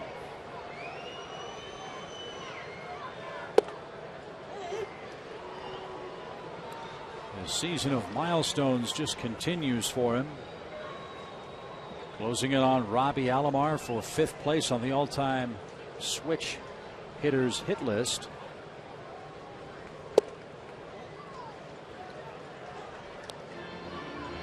Chipper's already passed Pete Rose on the extra base hit list. He's moved past George Davis, 6th place on that all-time switch hitter list for base hits. He's had a 5-hit game this year. So if you haven't made your plans to see Chipper Jones here in his final 2 regular season months at Turner Field, great opportunity with some good clubs coming to town.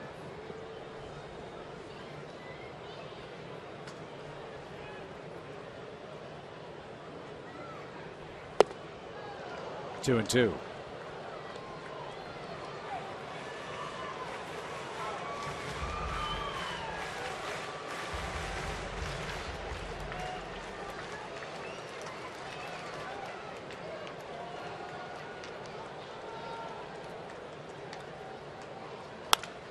And another hit.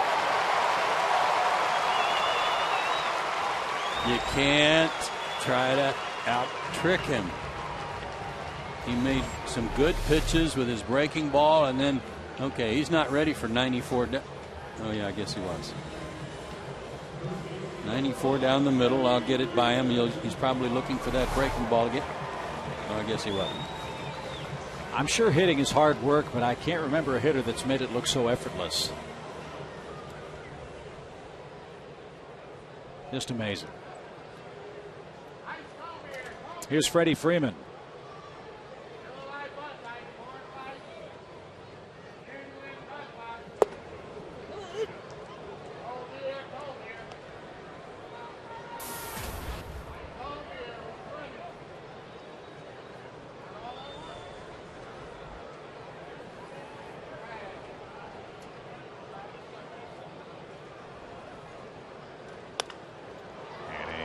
Drive foul, 0-2. Another milestone with that hit for Chipper. Ties him with Gary Sheffield on the all-time hit list. That's 65th in the history of the game. And now tied 64th. Doc Kramer. I don't know Doc Kramer except for the analgesic. Is that the same guy? I'll take your word for it.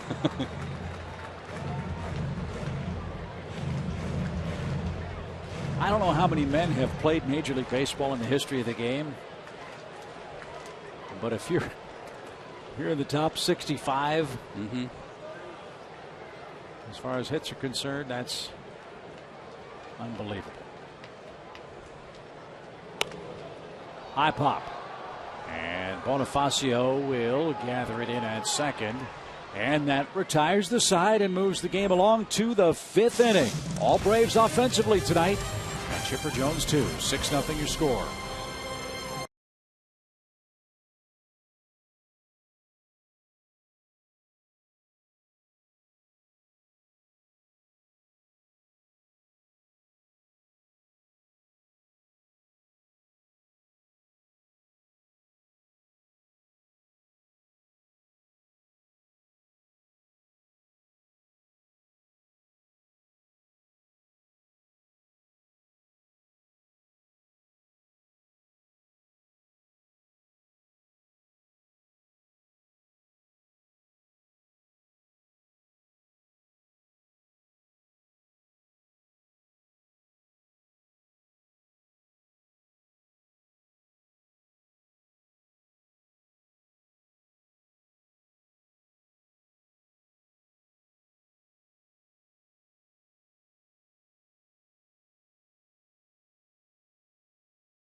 I think Fox Saturday Baseball will be this weekend. I'm going to guess somewhere in the Northeast. You're right, but that's not the only place. They'll also be showing the Pirates and the Cardinals in St. Louis. Oh, I thought the Pirates were going to Cincinnati, so I had that wrong earlier. But that'll be August 18th. Fox Saturday Baseball presented by Budweiser at 3:30 Eastern, 12:30 Pacific. Check local listings for the game and start time in your area. Now, what'd you say about Pirates and Cardinals? August 18th is when those games are. It's when Fox Saturday Baseball returns. So okay. I misled you there. All right. It's not this weekend, next weekend. All righty. But still, the Yankees and Red Sox. And how about the Pittsburgh Pirates getting some national love, and deservedly so. As a ground ball to Chipper off the bat of Chad Gaudin. And that's the first out of this 5th inning. Keep in mind, Braves will play their final regular season games of this season in Pittsburgh against the Pirates. If things were to end today, the Braves and Pirates would be the 2 wild card teams in the National League. Those 3 games could be barn burners at PNC Park. We still don't know what the tiebreakers will be, though, or who determines or how they determine home field advantage, right? I have no idea how that's going to work. And as tightly bunched as everybody is in both leagues, we might have play-in and playoff games for a week before we get to the real postseason. Truth. That's the wild card up to the minute. And Bonifacio drives one deep down the right field line, but he's pulled it foul.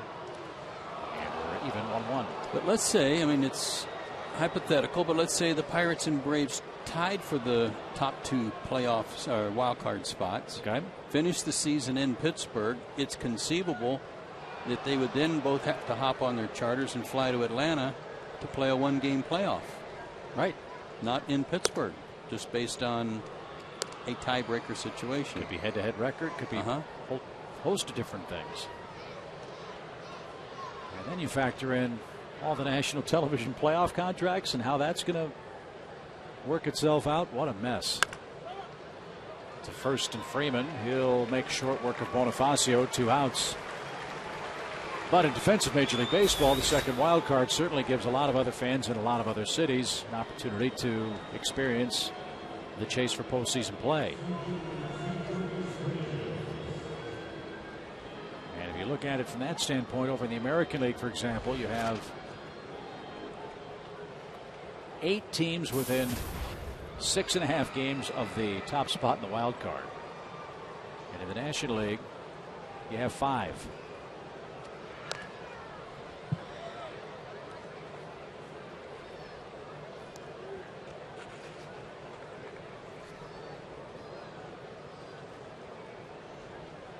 Marquis Hernandez, the batter, 0 for 2 tonight.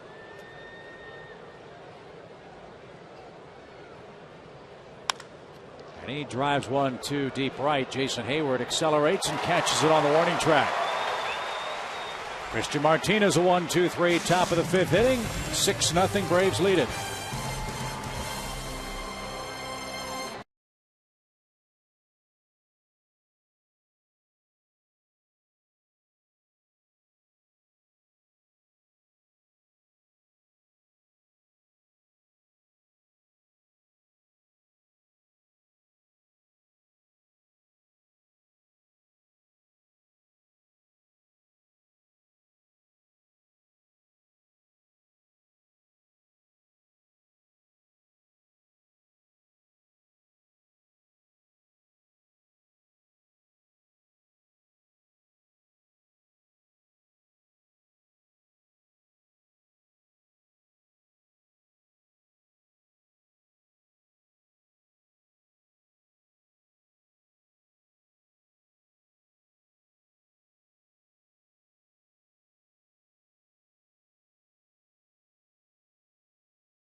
But the Braves jumped all over the Marlins in the first 2 innings.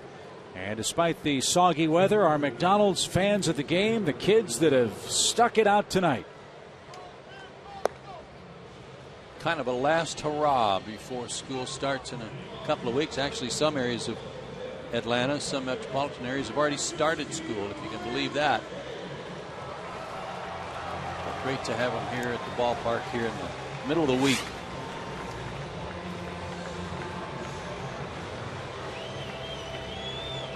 Brian McCann will lead off the Braves 5th. He's walked and flied out tonight. Mike Minor started, looked very good for the Braves before Mother Nature interrupted his game. Mike went 3 2/3 innings without allowing a run, but a rain delay of about 40 minutes or so. A little too long to risk sending him back out there. So Mike didn't go deep enough to qualify for the victory despite the 6-run advantage.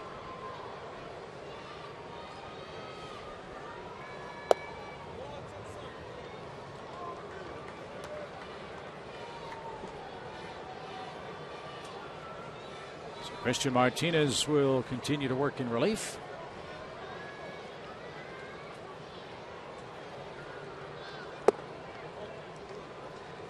Okay, Chan looked up Doc Kramer for me. I still don't know if he's the analgesic balm guy, Doc Kramer. But what a player. Born in New Jersey, started his big league career in 1929 with the Philadelphia A's, and it ended in 1948 with Detroit. 20 years in the big leagues, 2,705 hits,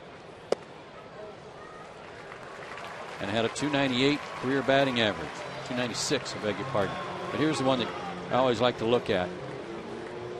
9,927 plate appearances, almost 10,000 plate appearances, and he struck out 345 times.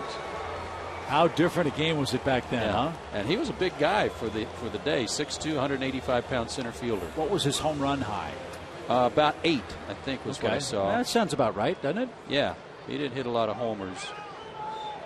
Yes, 8 was his career high. A lot of triples, a lot of doubles. Doc Kramer. A strike to Dan Uggla, 0-1 your count. Dan had an RBI hit in the first inning. He's also grounded out to third. Hey, check it out. August is hitting 400.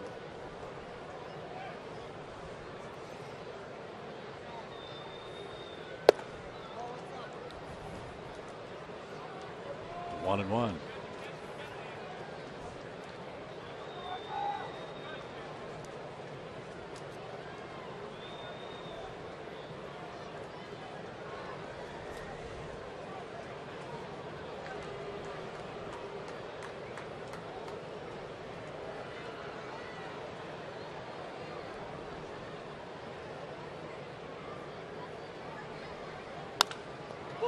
Mile high pop. Bonifacio will give way to Kearns at shallow right. And Ugla is out number one. Wonder how Doc Kramer got his nickname. Let me look here. I've got some information here. His original nickname was Flit. F-L-I-T. It's given to him by a sports writer, which was also the name of a popular insecticide, and it was given to him for his great ability to judge fly balls. Okay, I'm liking it. Very clever. Yeah.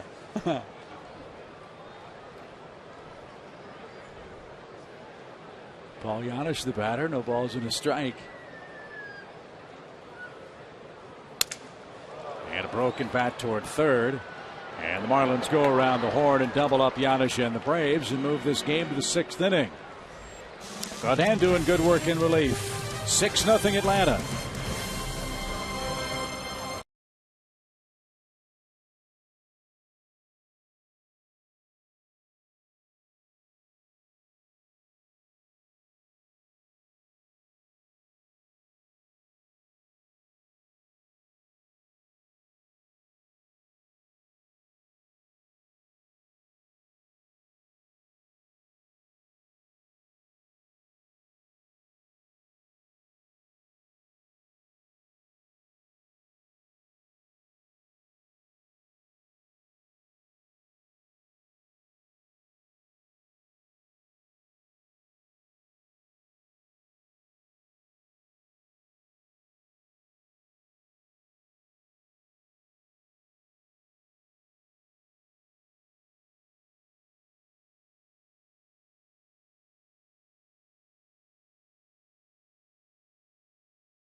Early on tonight, trying to take 3 out of 4 from the Marlins. Let's revisit our AT&T Uverse trivia question with Christian Martinez on the hill. Name the last Braves pitcher to lead the National League outright in wins for a single season.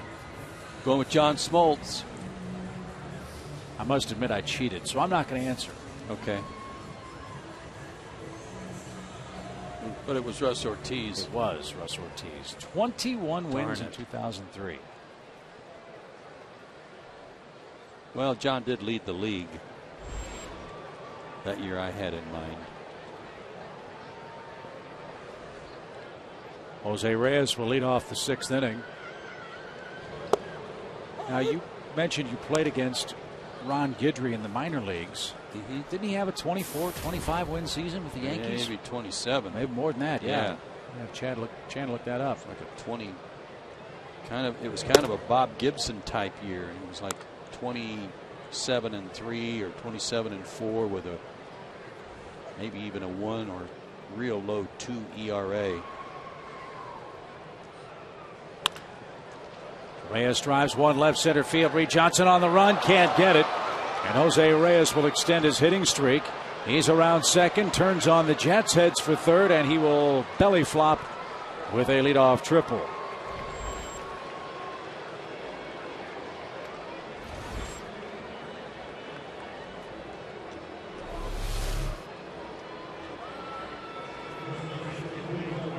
Outer third part of the plate. He went with it, and just out of the reach of Reed, who was playing a little bit shallow out in left field and couldn't cut it off. 20 in a row for Reyes. I think that ties his career high. It does. It's an RBI chance for Carlos Lee, who's singled in 2 trips. And he looks at a ball high. Carlos out of Panama. A little over 13 full years in the major leagues.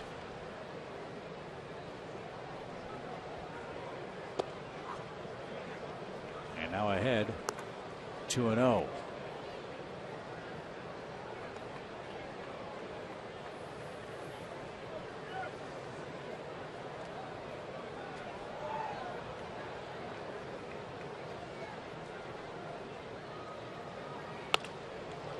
Fly ball, shallow right. Jason Hayward comes to a sliding stop and makes the grab. Is he all right? He gets up gingerly in right field. It's a sacrifice fly for Carlos Lee, and the Marlins are on the board 6-1.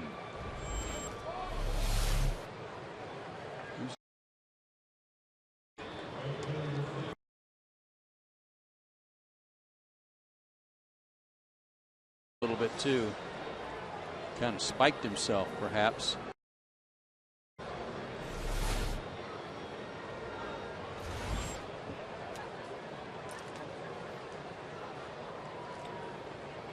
Kearns has fly to center and has walked.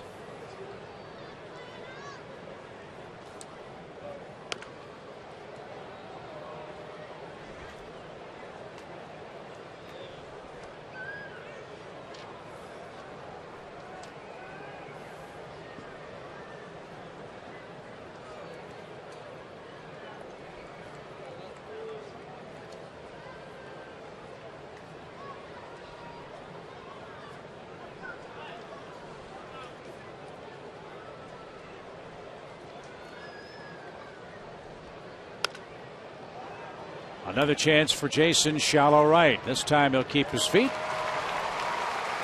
And Austin Kearns is the second out. Don't forget to get your Chipper Jones 4-game plan today. Those plans include a ticket to 4 Friday games, including Chipper Jones Night, September 28th, and a set of 4 Chipper Jones commemorative prints presented by SunTrust. Packages begin at $71, so visit Braves.com/Chipper or call 404-577-9100.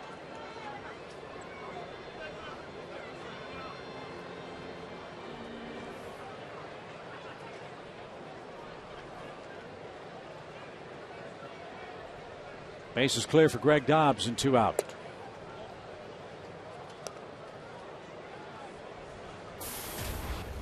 Chance getting us Ron Guidry's major league numbers.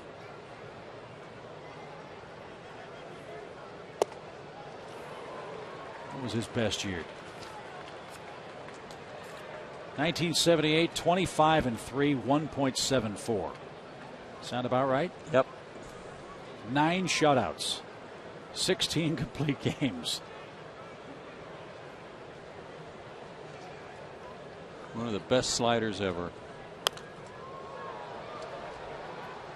But like I was telling you, that year I saw him in Double-A when he was at West Haven, no indication that that was to come. He was 2-4 that year with a 5.26 ERA in Double-A. And pitched mostly out of the bullpen, maybe made a few starts.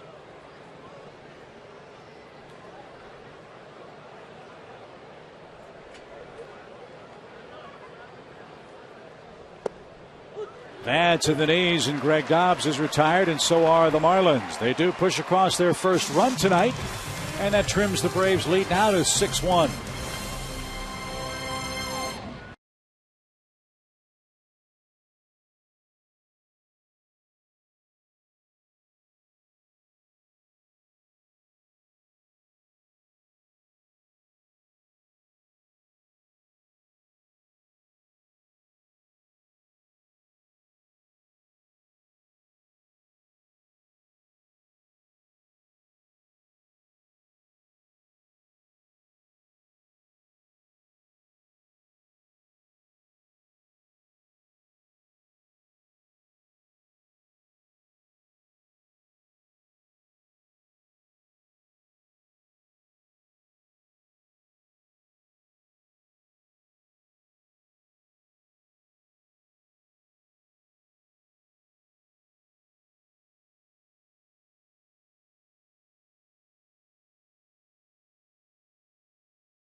Saturday, the UFC returns to Fox with 4 massive fights, including knockout artist Shogun Rua taking on Brandon Vera, plus an epic bout between former UFC champ Lyoto Machida and rising star Ryan Bader. UFC Fight Night on Fox, sponsored by Bud Light, is live from Los Angeles Saturday at 8 o'clock Eastern Time, 5 o'clock Pacific. That's an amazing sport to watch. I don't know how those guys do that. No, me neither.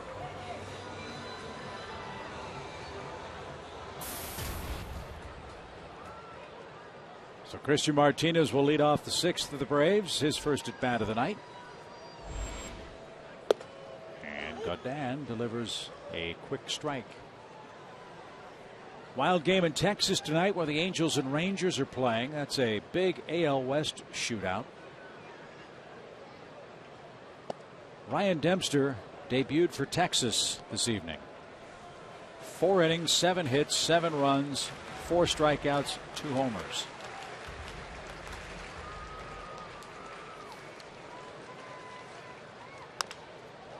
Christian puts the ball in play, and Bonifacio retires him for the first out. And it was about 900 degrees. I can promise you that. They are burning up in the middle part of the country. I know family and friends have been calling me from Oklahoma, and it's been 110 to 114 every day for the last 3 or 4 days, and I'm sure a similar temperature down in Dallas. Makes you appreciate what Pudge Rodriguez did all those years behind the plate for the Rangers in that awfully hot weather in the summertime.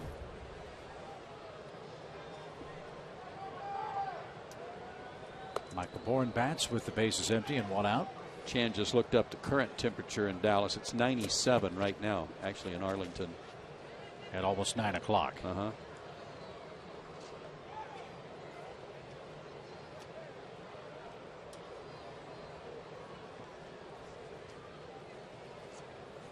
always wondered how the fans stood it. At the old ballpark in Arlington with those metal bleachers, the old minor league stadium that was converted for a major league club. And the wind just blew and blew and blew like a hairdryer in your face the whole night.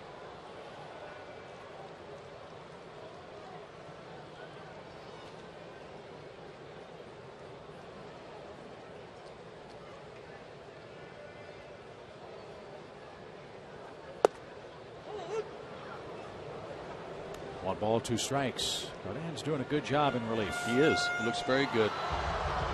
94 fastball and a good off-speed breaking ball.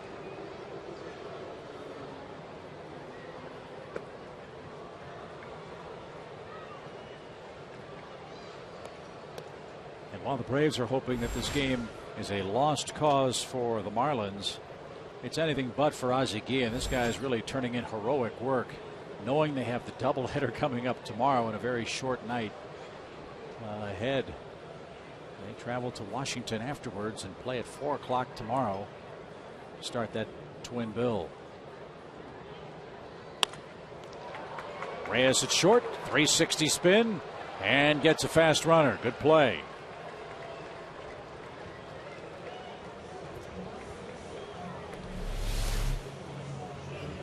Nice range here, and having to throw on the spin, knowing he had to hurry. Good accurate throw too.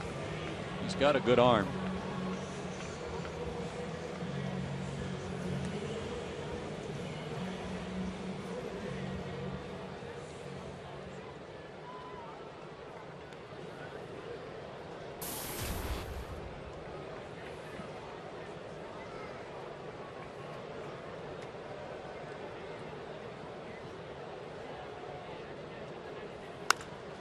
In the air by Johnson, deep right. Kearns going back and shy of the track. Makes the play. We're through 6 in Atlanta. 6-1. Braves try to win game 4 of this series.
The Coors Light freeze cam and the cold train. We talked at the beginning of the game about how Nick Eovaldi would need to limit his mistakes. These are first inning mistakes, all at the middle of the plate, all turned into hits.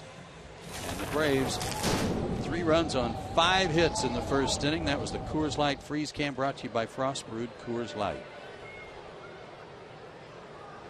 Chipper drove in a run.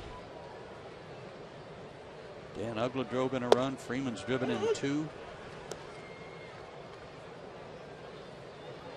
And hey, the Braves are taking care of business on this homestand. Swept the Phillies.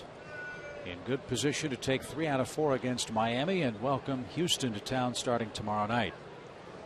Long homestand. Braves have really picked up their play here at Turner Field. They've done great work against the East. And at this time of year, beating teams with lesser records, something you really need to do. The Braves do have a favorable schedule down the stretch. They have but 16 games left this season against teams with winning records.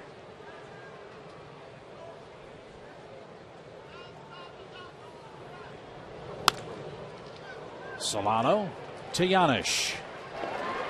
Another slick play by Paul. 1 away in the 7th.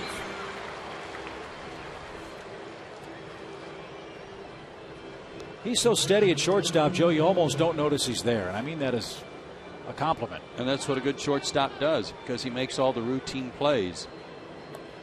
Sometimes it's the guys who make the spectacular plays who can't make the routine ones, and those are the ones that are kind of glaring.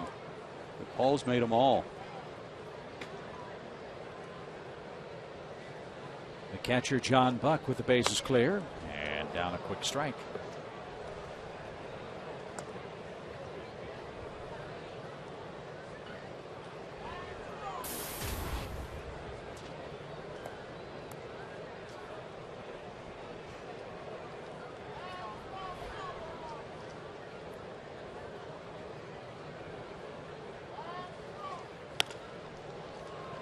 Jason's getting a workout these last couple innings. Look at him come near the line. Can't get it. That's a fair ball. It didn't roll far away, and Buck in at second with a 1-out double. Great effort for Hayward. Fans appreciate it too. Up 6-1. Long run just off the web of his glove.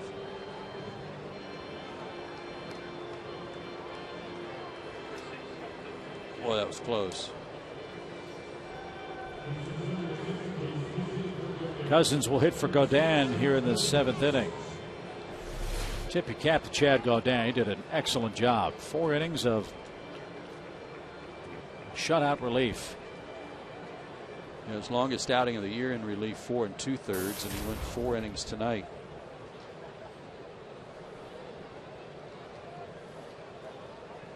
So Cousins in the 7th with Buck aboard.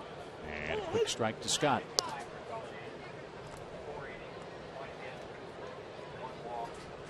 Christian Martinez's longest work of the year is 3 innings, and he's in essentially his 4th inning here after finishing up after the rain delay in the 4th.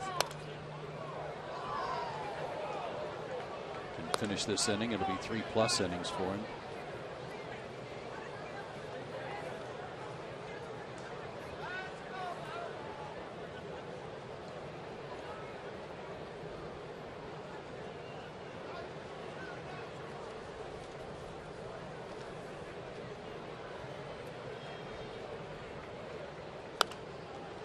Liner foul. After this game, we'll all become big Marlins fans. They'll send Brad Hand and Josh Johnson to the mound against John Lannon and Gio Gonzalez in the doubleheader tomorrow.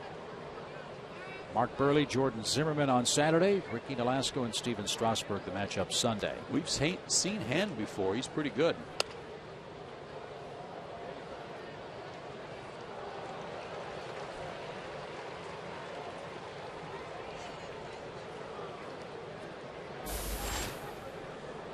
Chad Durbin. Or on a night like this, he might be Chad Durbin. I like it.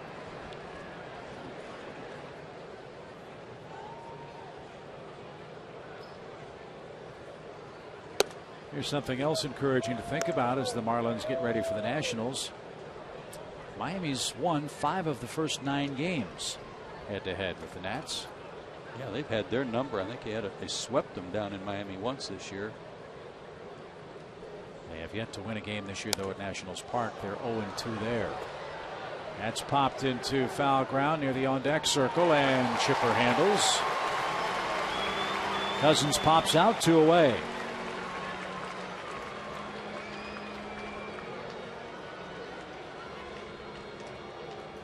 And here's Bonifacio.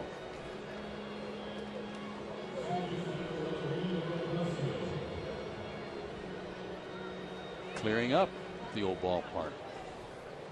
Able to see that full moon.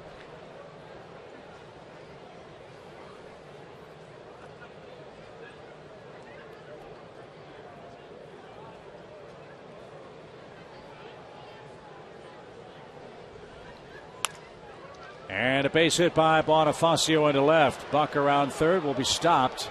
Reed Johnson came up aggressively. And Miami has runners first and third now with 2 outs.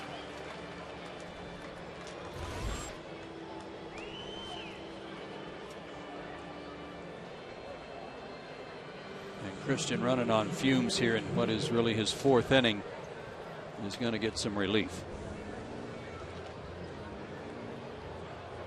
Chad Durbin will be the man coming in to face the Marlins in the 7th inning with 2 on and 2 out. 6-1 game. Good job by Christian Martinez tonight.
Pitched in 4 separate frames this evening and has allowed 1 run on 4 hits. He'll give way now to Chad Durbin.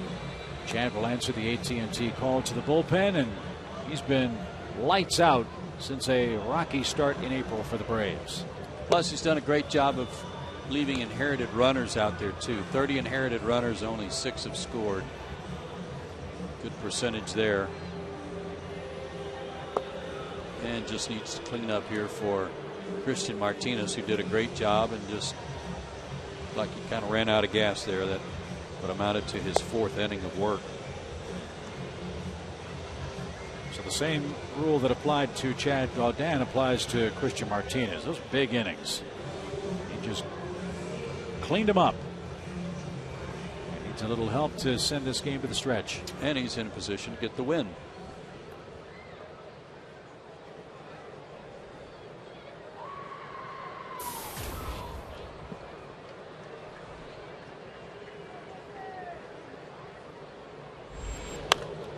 Hernandez skies 1 foul.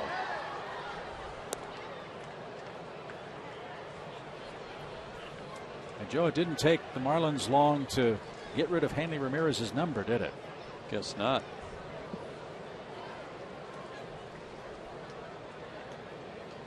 Gorkis Hernandez now number 2.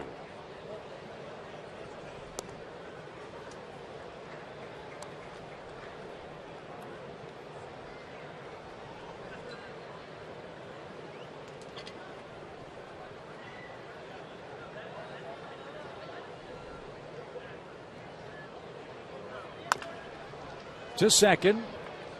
Dan's got it, and Durbin strands 2 more runners. He continues his good work out of the Braves bullpen, and we stretch.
Success or failures of the Marlins and the Braves. Marlins on the left, Braves on the right since 2000. And just look at some of the names, first-round picks that made it to the big leagues and many that didn't for the Marlins. Adrian Gonzalez was traded before he ever got to the big leagues, traded to Texas.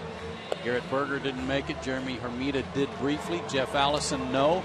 Taylor Tankersley for a while. And then they had 5 first-round picks in 2005, and the only notable name there is Chris Bolstad, who's now with the Cubs.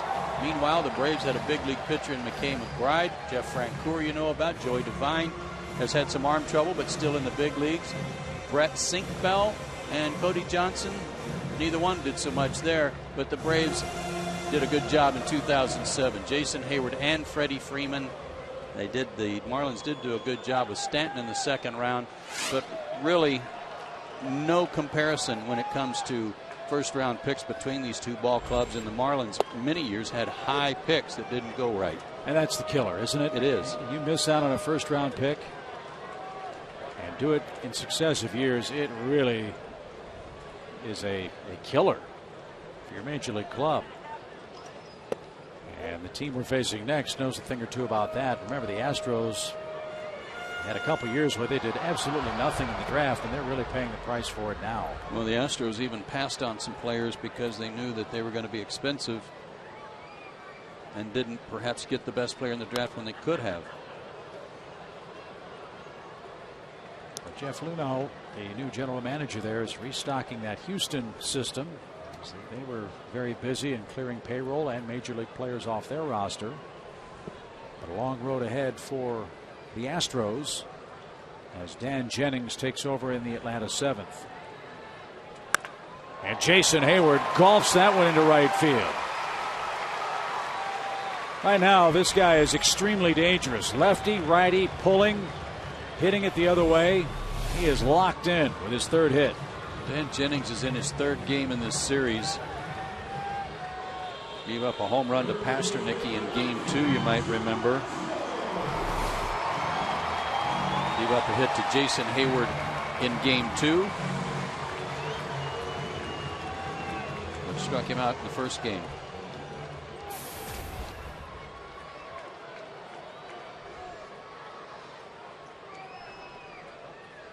Two hits, a run, and 2 RBIs for Chipper tonight. 10 more hits for the Braves in this game. And one guy wasn't on that draft list that I inadvertently left out with respect to high picks was that the year that Francoeur went first by the Braves. They got Brian McCann second. So those were 2 solid picks on the first 2 rounds. 2 great picks. And it's funny, too. It's always fun to go back and look at how drafts could unfold, or if you had 20/20 hindsight. The year that the Braves took Jason Hayward, they got Freddie Freeman in that same draft. Freddie was the second of 2 second-round picks for Atlanta.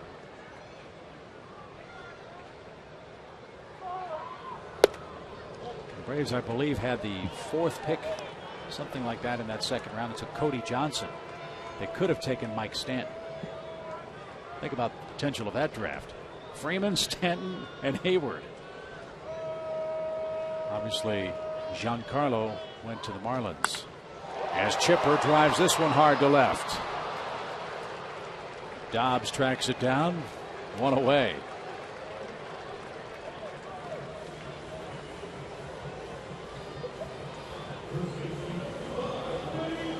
Get another one right on the button.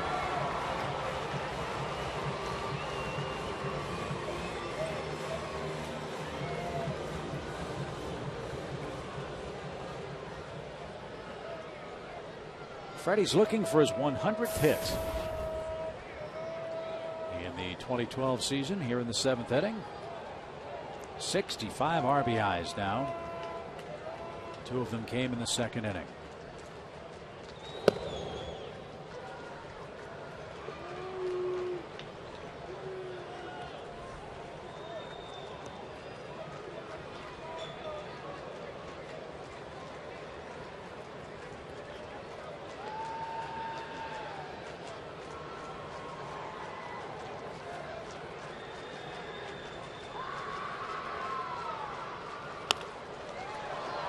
And to left.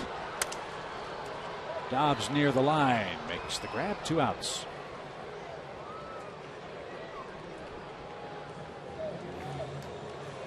Well, with Joey Votto being out for the Reds, I really hope that people who follow baseball start paying more close attention to the year that Freddie Freeman's having. He leads the National League first baseman in RBIs. He's played Gold Glove caliber defense. He's overcome not 1 but 2 injuries this season to hit, as Joe said, right around 280 for the season. And he's got a club in playoff contention. I mean, that's a terrific resume.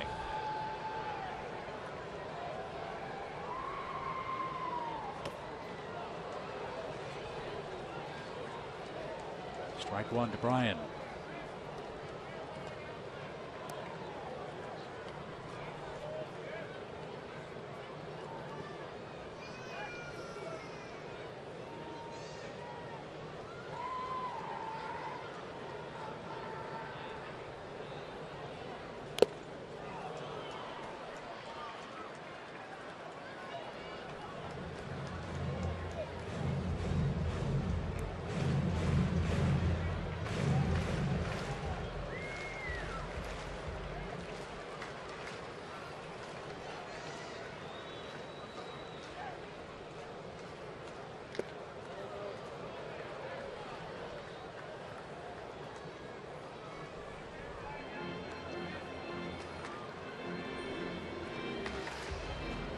Bryan all right?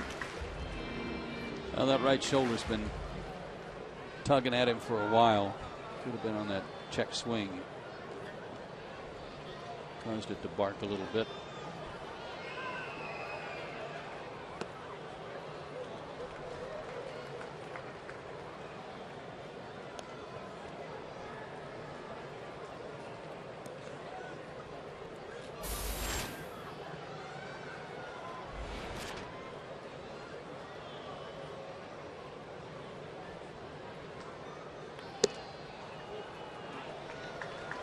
Full count for Brian McCann.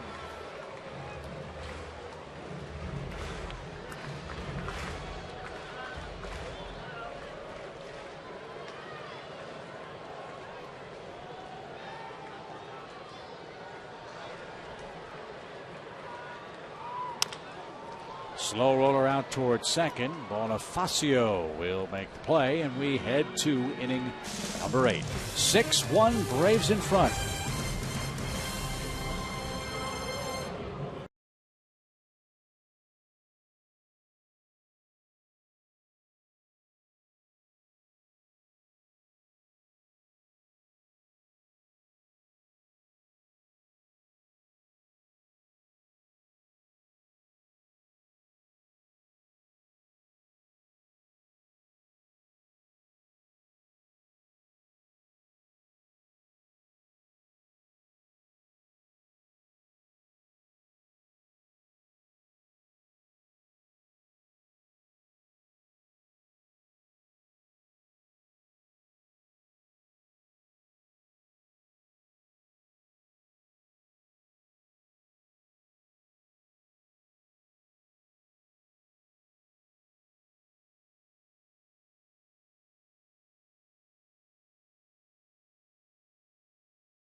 Across for Atlanta as we head to the 8th inning. It's because they got off to such a great start tonight. After an out, singles by Johnson and Hayward led us to Chipper, who doubled into left center field. Dan Ugla ripped a base hit to left field. That brought in a third run. Then the Braves got 3 more in the 2nd inning. A couple of guys got on. Base hit by Hayward. And then a double by Freddie Freeman plated 2 more. And then the rains came. And unfortunately for Mike Minor, he was not able to resume in the game after the 42-minute rain delay. So he is not the pitcher of record, but he was pitching great baseball. 3 2/3 innings, a 2-hit shutout ball. So Corey Guerin's the 4th hurler of the night for the Braves. He answers the AT call to the bullpen and will face Jose Reyes to start the 8th. 3rd straight night of action for Corey. His fastball surprised me last night. He was really popping the glove.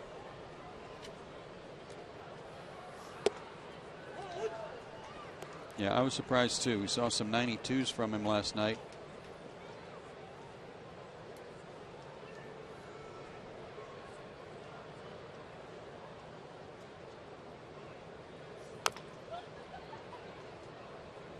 And from that arm angle, that's good stuff.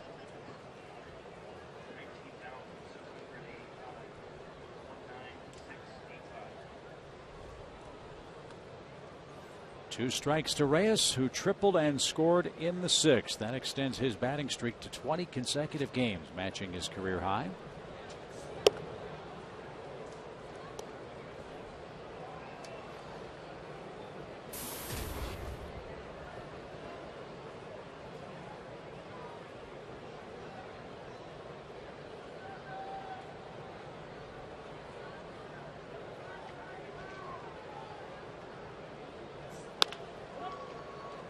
Nice play at second. Ugla had trouble getting it out of his glove, and Freeman with the scoop.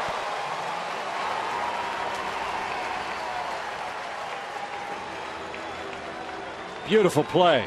Yeah, and Dan didn't give up on it, even though he knew he had to hurry and couldn't get the ball out of his glove. Our Toyota play of the game. Great stop. Grab it, grab it. Little help from Freddie. Got him.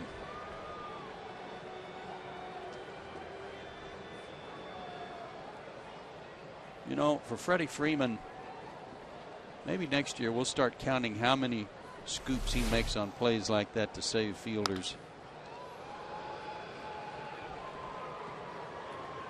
Let's hope we don't have to count how many hits Carlos Lee gets against the Braves. He is locked in against Atlanta pitching. Hitting .387 against him coming in tonight. He's 2 for 3 with a sac fly.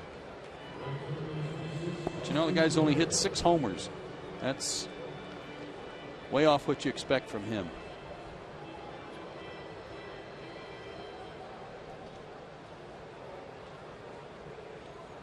Austin Kearns 0 for 2 with a walk tonight.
Up the middle.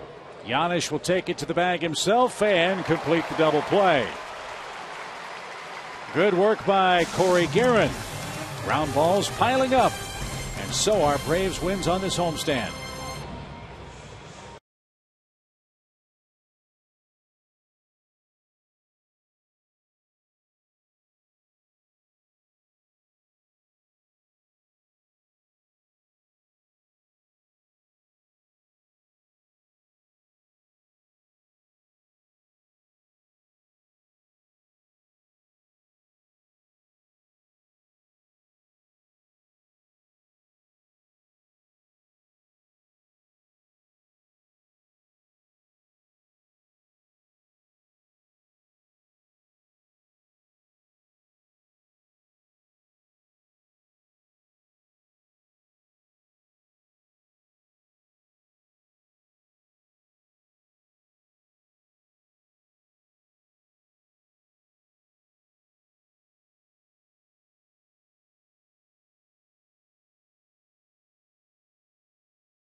Cold hard fact, and tonight it's head-to-head competition lately with the Miami Marlins. Last 37 games, the Braves have clobbered them, out-homered them by 15, and beat them by 15 games in those 37, 26-11.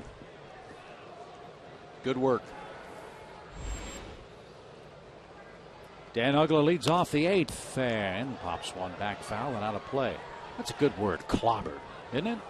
Clobbered, just clobbered. A win tonight would make the Braves 9-3 against Miami. Dan hitting .333 for the month of August.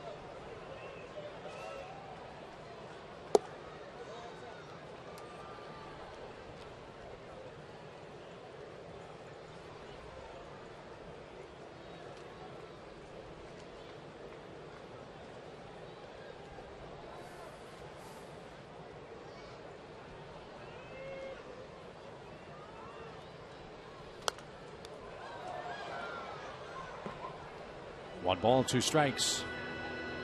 I know you've talked about it a couple of times on the homestand. For the fans who are just tuning in to tonight's game, what are the Braves trying to get Dan to do to break out of this slump at the plate? Essentially just hit more line drives, get on top of the baseball, cut down on the uppercut by moving a little weight forward.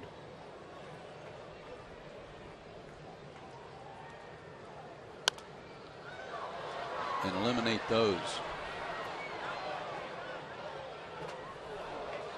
Eliminate the easy pop-ups.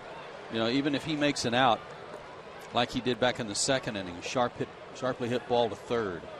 A couple of nights ago, he hit the ball hard 3 times, only had 1 hit, but there were 2 hard hit balls to the left side. Those were good signs that he's on the upper half of the baseball and not uppercutting.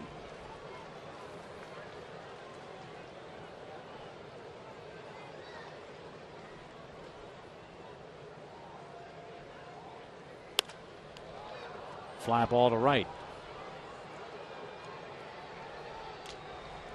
That's what they want to eliminate. So Dan 1 for 4 tonight and 1 away in the inning. The Braves are excited to host the Delta Civil Rights game in 2012. Join us as the Braves and Dodgers take the field to honor the role Major League Baseball has played in the civil rights movement. Visit Braves.com/civil rights for details or call 800-745-3000 for tickets.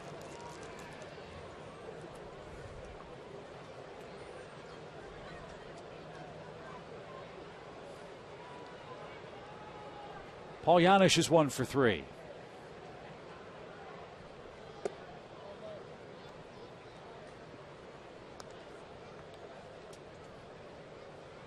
Our game started about 6 minutes late because of rain before first pitch. We've also had a 42-minute rain delay during the game. The Braves did all their scoring in the first 2 innings tonight. They've tallied 6 runs on 10 hits. And the length of this game, not so bad when you're leading 6-1 late and knowing you don't have to get on a plane and fly to Washington, D.C. tonight and get up tomorrow and play a doubleheader like the Fish do. And the other part of it, too, they don't get to fly into Reagan. They fly into Dulles and take that hour-long bus ride into downtown Washington, D.C. It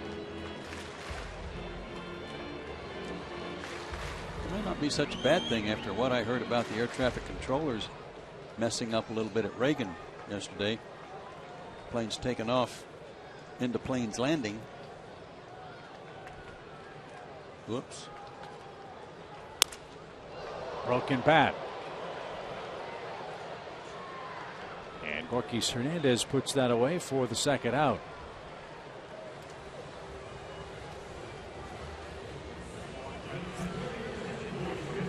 That would have hurt. Pastornicki will pinch hit for Guerin.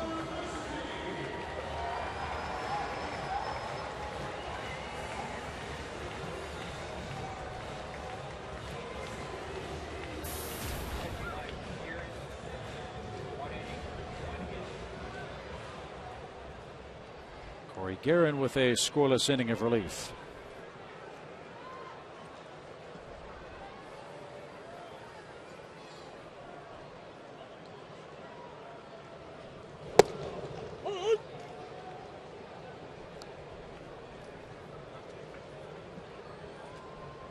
Off Jennings, the Pasternicki hit the home run a couple of nights ago.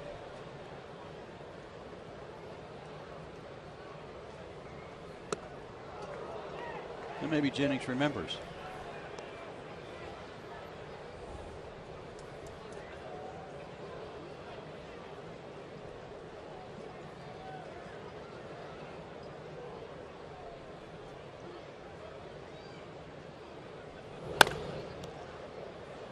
That's bounced into the camera well beyond the Braves dugout. 1 ball, 2 strikes.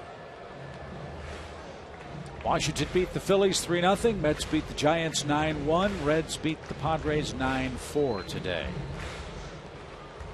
Cardinals are in Colorado and leading the Rockies in the 6th inning, a 2-1 score. Light schedule in the National League. Busy day tomorrow.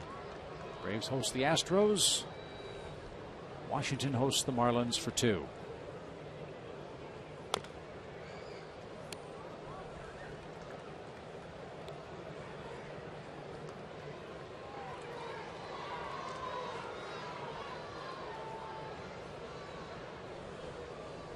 Tim Hudson will pitch for the Braves. Armando Galarraga will go for the Astros, who will come to town amazingly having lost 28 of their last 31 games.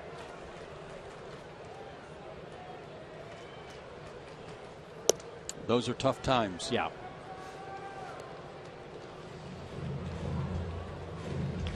But they're a Major League Ball club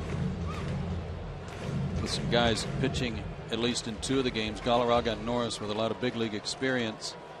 And the guy in the middle game on Saturday, Lucas Harrell, who has a winning record for that team. 8-7. Can't take anyone lightly.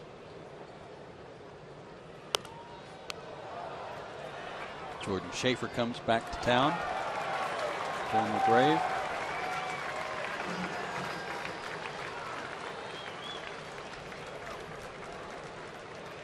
And one would imagine that we'll see Martin Prado back in the starting lineup after a night off tonight.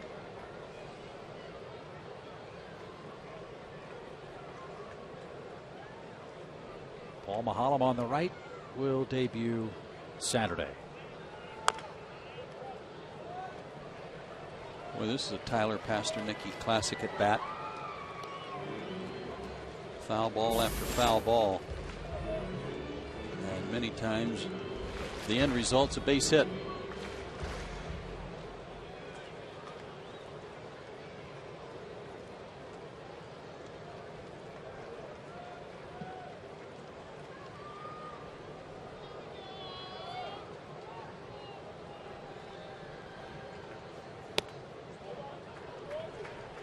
Full count.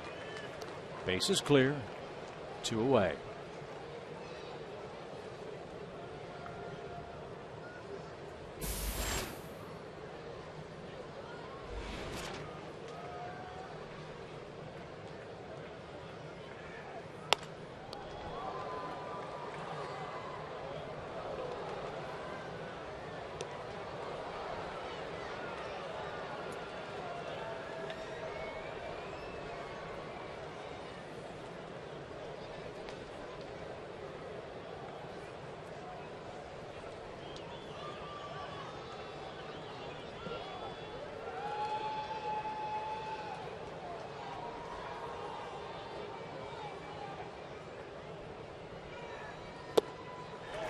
Not a hit, but a base on balls and a good at bat.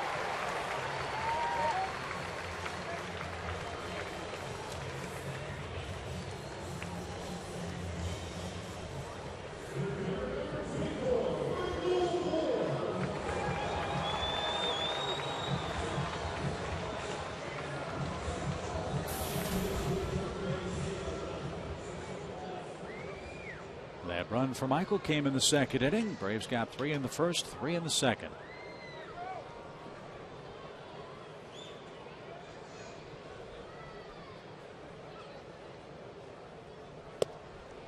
That's off Buck's glove, and Pasternicki will move up 90 feet.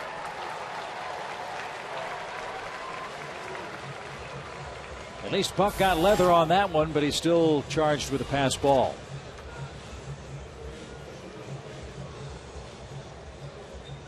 Been a couple of others tonight where He's kind of chased the ball like he was surprised at what he saw. I don't know that he got crossed up there, but the runner at second, they need to make sure they get the sign straight.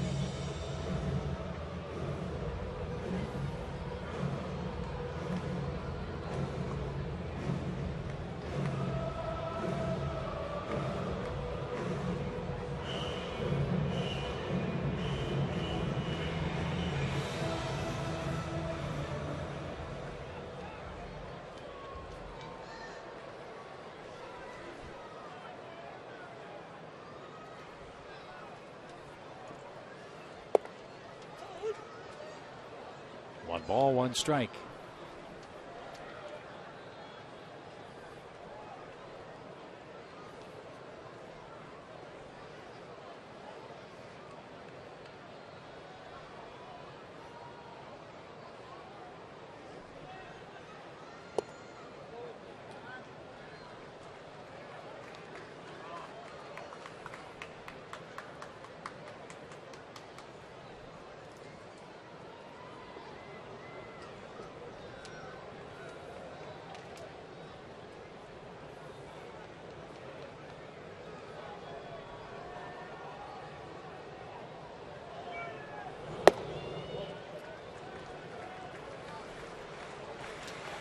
Now 3-1.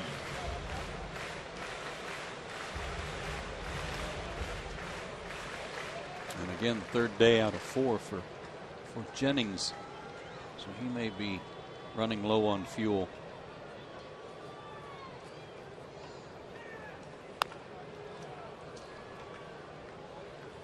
Now it's full count.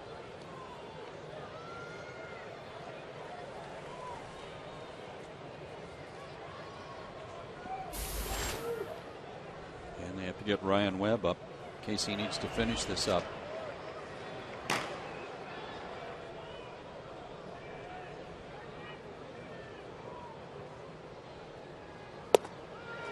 And not something Ozzie Guillen wants to do with a doubleheader looming tomorrow. Whatever you've got to say, Randy, hustle out there to tell him. He just might be exhausted with all the trips he's had to make in this series. Well, another part that's got to be troubling a little bit for Ozzie Guillen looking ahead to tomorrow's, a lefty today that started, and Mike Minor. Tomorrow, 2 more left-handers for Washington.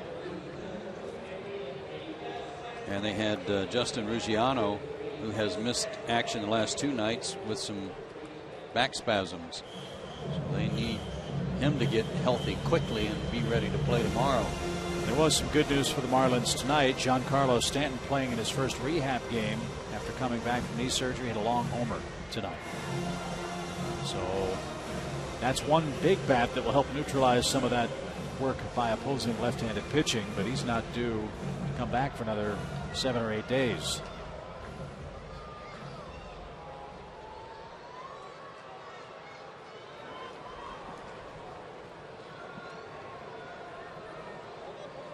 Ray Johnson's reached twice. He singled, he's been hit by a pitch, and he scored 2 runs.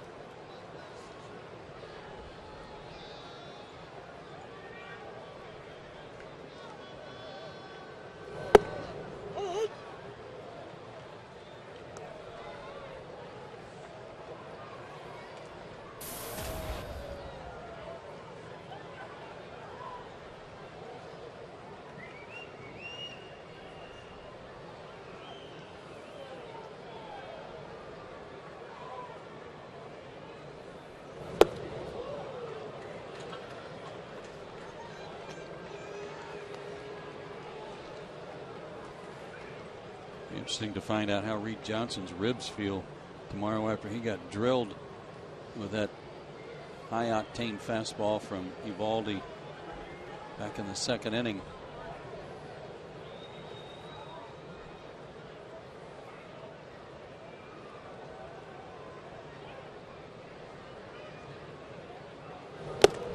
Got him again. Wow. Ray Johnson hit by a pitch.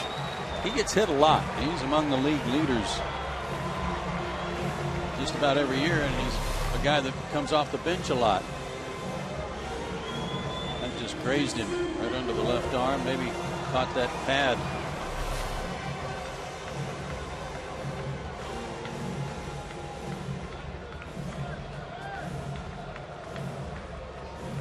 Ozzie doesn't seem all that concerned.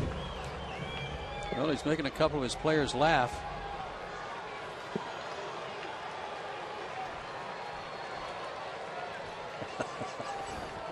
There's no telling what he said.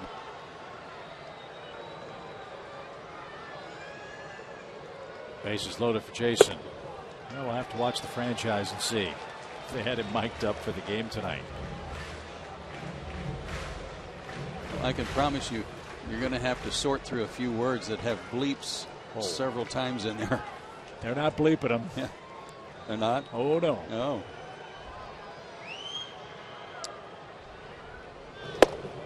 That was one of the first scenes of the reality show. Was the owner of the Marlins, Jeffrey Loria, sitting in on Ozzie's first spring training meeting with a pitch clicker, ringing them up as he was going.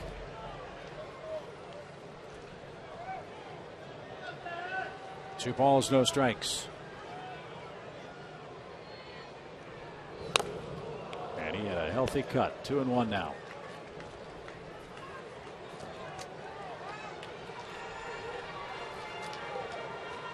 Got to be greedy in this game. Braves are comfortably ahead, bottom of the 8th inning, but Jennings has pitched himself into a tough spot, which results in a great RBI opportunity, if not 2 or 3 or 4 RBI opportunities for Jason Hayward. So get some more. 2 walks and a hit batsman, all with 2 out.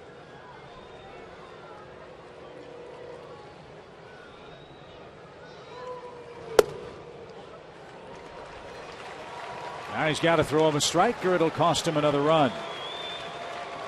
And he's up to 47 pitches.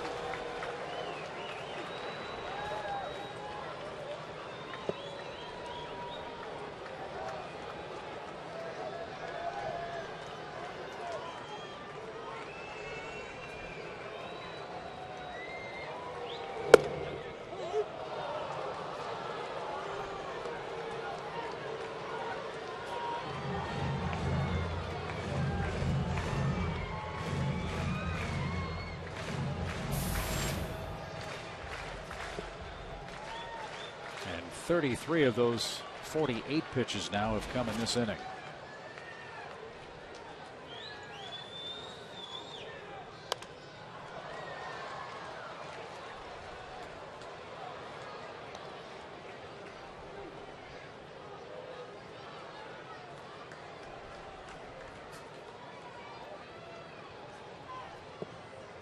He just got called up on the 24th or 25th of July, and he's probably wondering, man, I didn't know I was going to have to work this hard.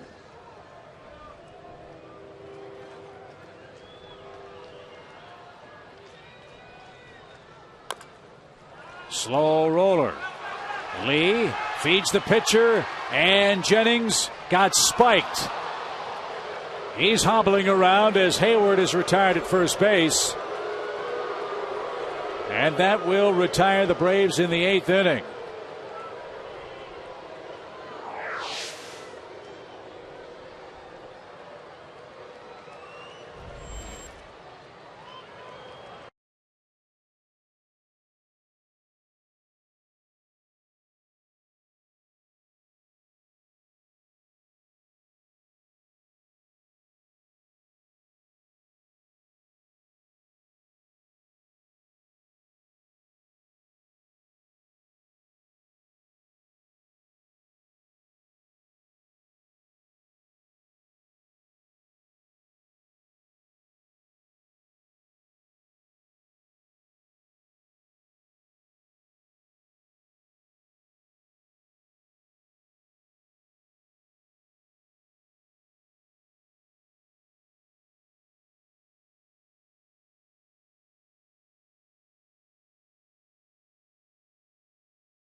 He's got the sock off the right foot.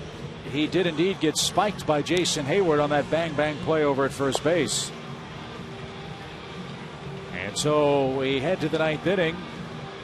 And after our ball game, we invite you to stay tuned for Braves Live, presented by AT&T. We'll hear from Freddie Gonzalez. We'll get sound from the locker room, and we'll talk about all of tonight's highlights as the Braves 3 outs away from taking 3 out of 4 from the Marlins. Craig Kimbrell needs some work. He has not pitched since the 28th, so 4 days off. Needs another game in here to get some work in. Hopefully he'll make short work here in the ninth inning of Dobbs, Solano, and Buck. How about this Braves bullpen, Joe, since July 1st? As good as anybody in baseball. Last 19 games is at the stretch where they have only given up 1 run, and it was unearned. Well, Martinez gave up 1 tonight after the triple by Reyes. And Kimbrell blows one by Greg Dobbs.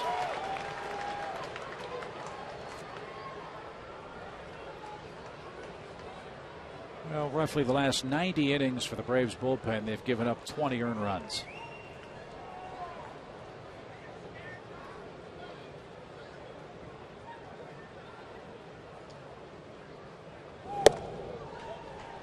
One ball, one strike. Had a team ERA in the month of July of 2.02. The bullpen.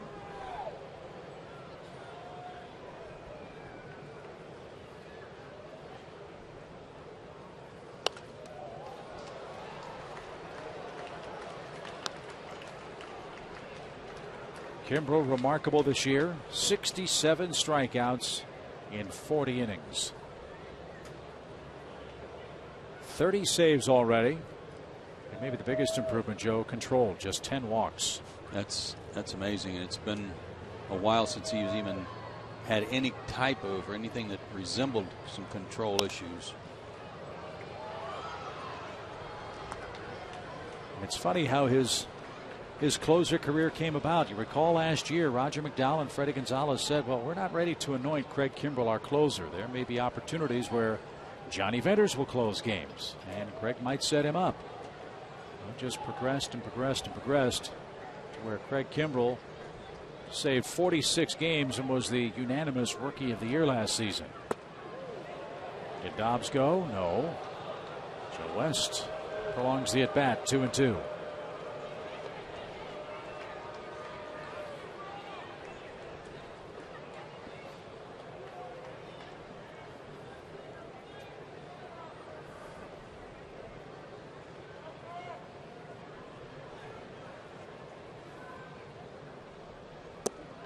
Another strikeout. Dobbs erased on a slider. Chip, this is incredible. As you watch the strikeout on the slider, 26 straight appearances without a walk for Craig Kimbrell. That dates back to May 15th. Is that right, Chan? May 15th? Got to double check that because that's unbelievable.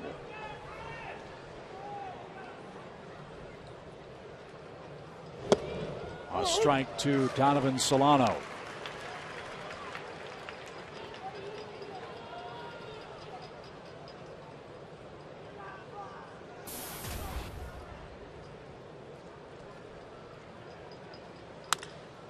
In the air to right. Hayward on the run. Can't get there. And Solano with a hit with 1 out.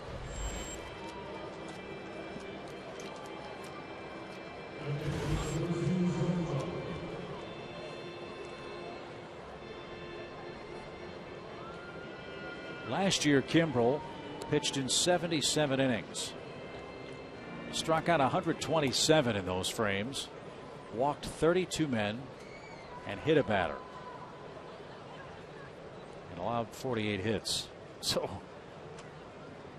much better command, control, and very similar results with 30 saves.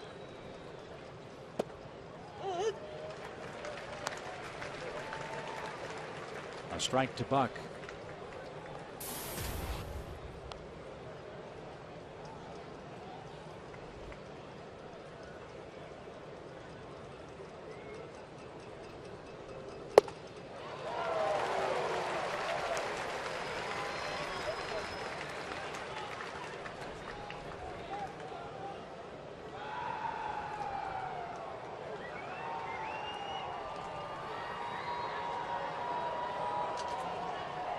0-2. In case you're wondering, Craig Kimbrell has never started a professional game.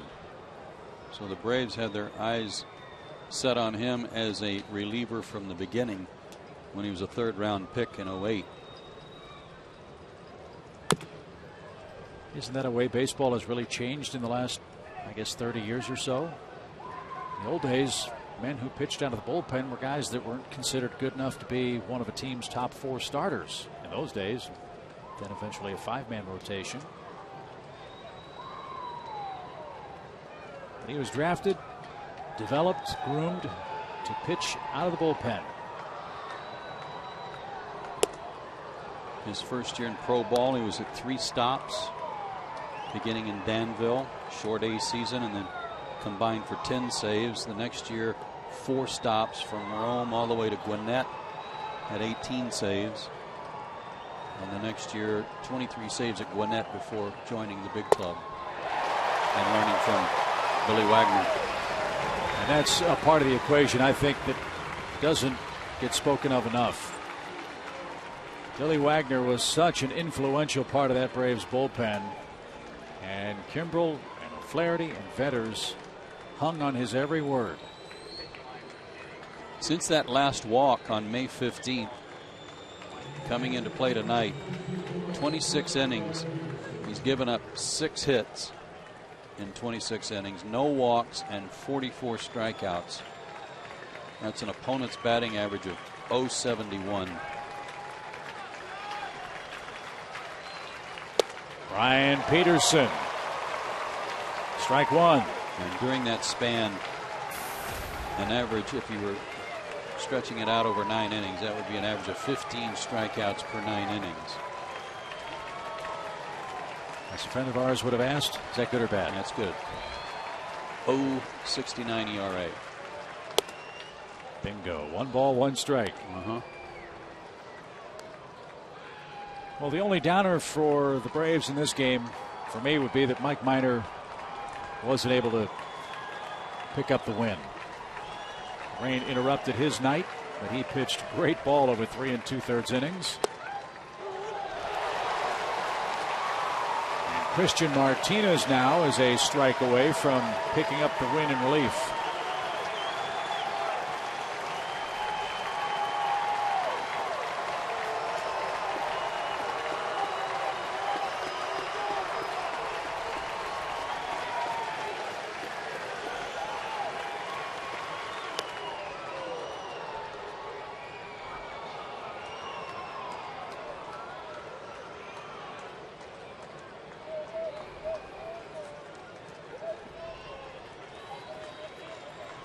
Nice to see that Peterson's all right tonight after looked like he'd hurt his shoulder early in the game last night.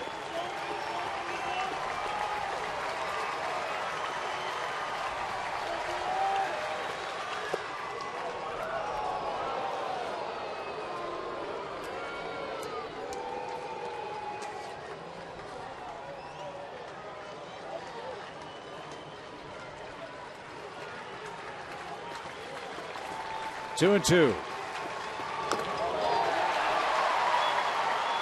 Foul at the plate.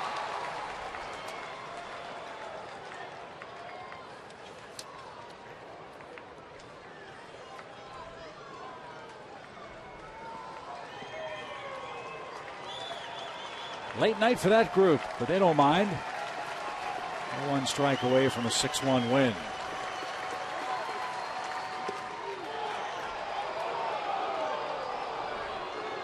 3-2.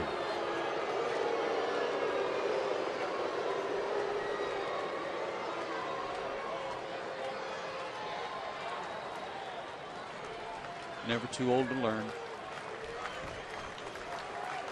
or to work on something. Pretty sure he's got the hang of it, don't you? Don't you think? I hope so. 3-2. Ball 4. We jinxed him. So that snaps that impressive walkless streak for Kimbrell.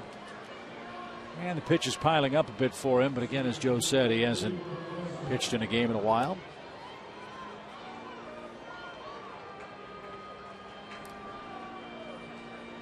Solano at second, Peterson at first, and here's Bonifacio. Non-save situation. Seems like we talk about that a lot too, where a guy comes in and doesn't have quite as much on the line.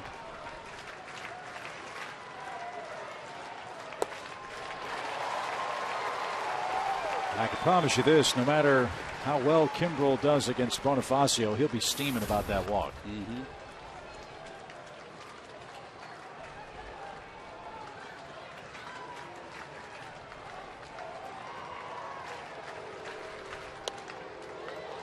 Oh, 0-2.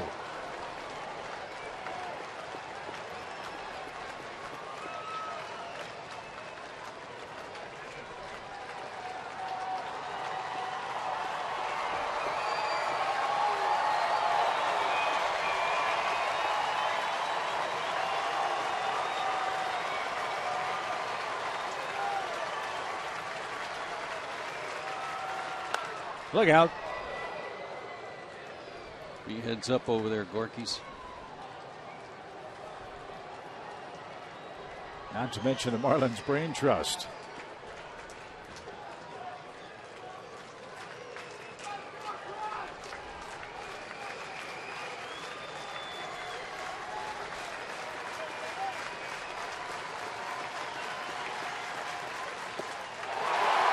That's your ball game.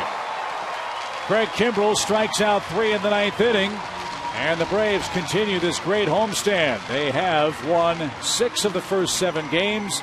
They take 3 out of 4 from Miami tonight and clobber them, to use Joe's word, by a final score of 6-1. Back with more from Turner Field right after this.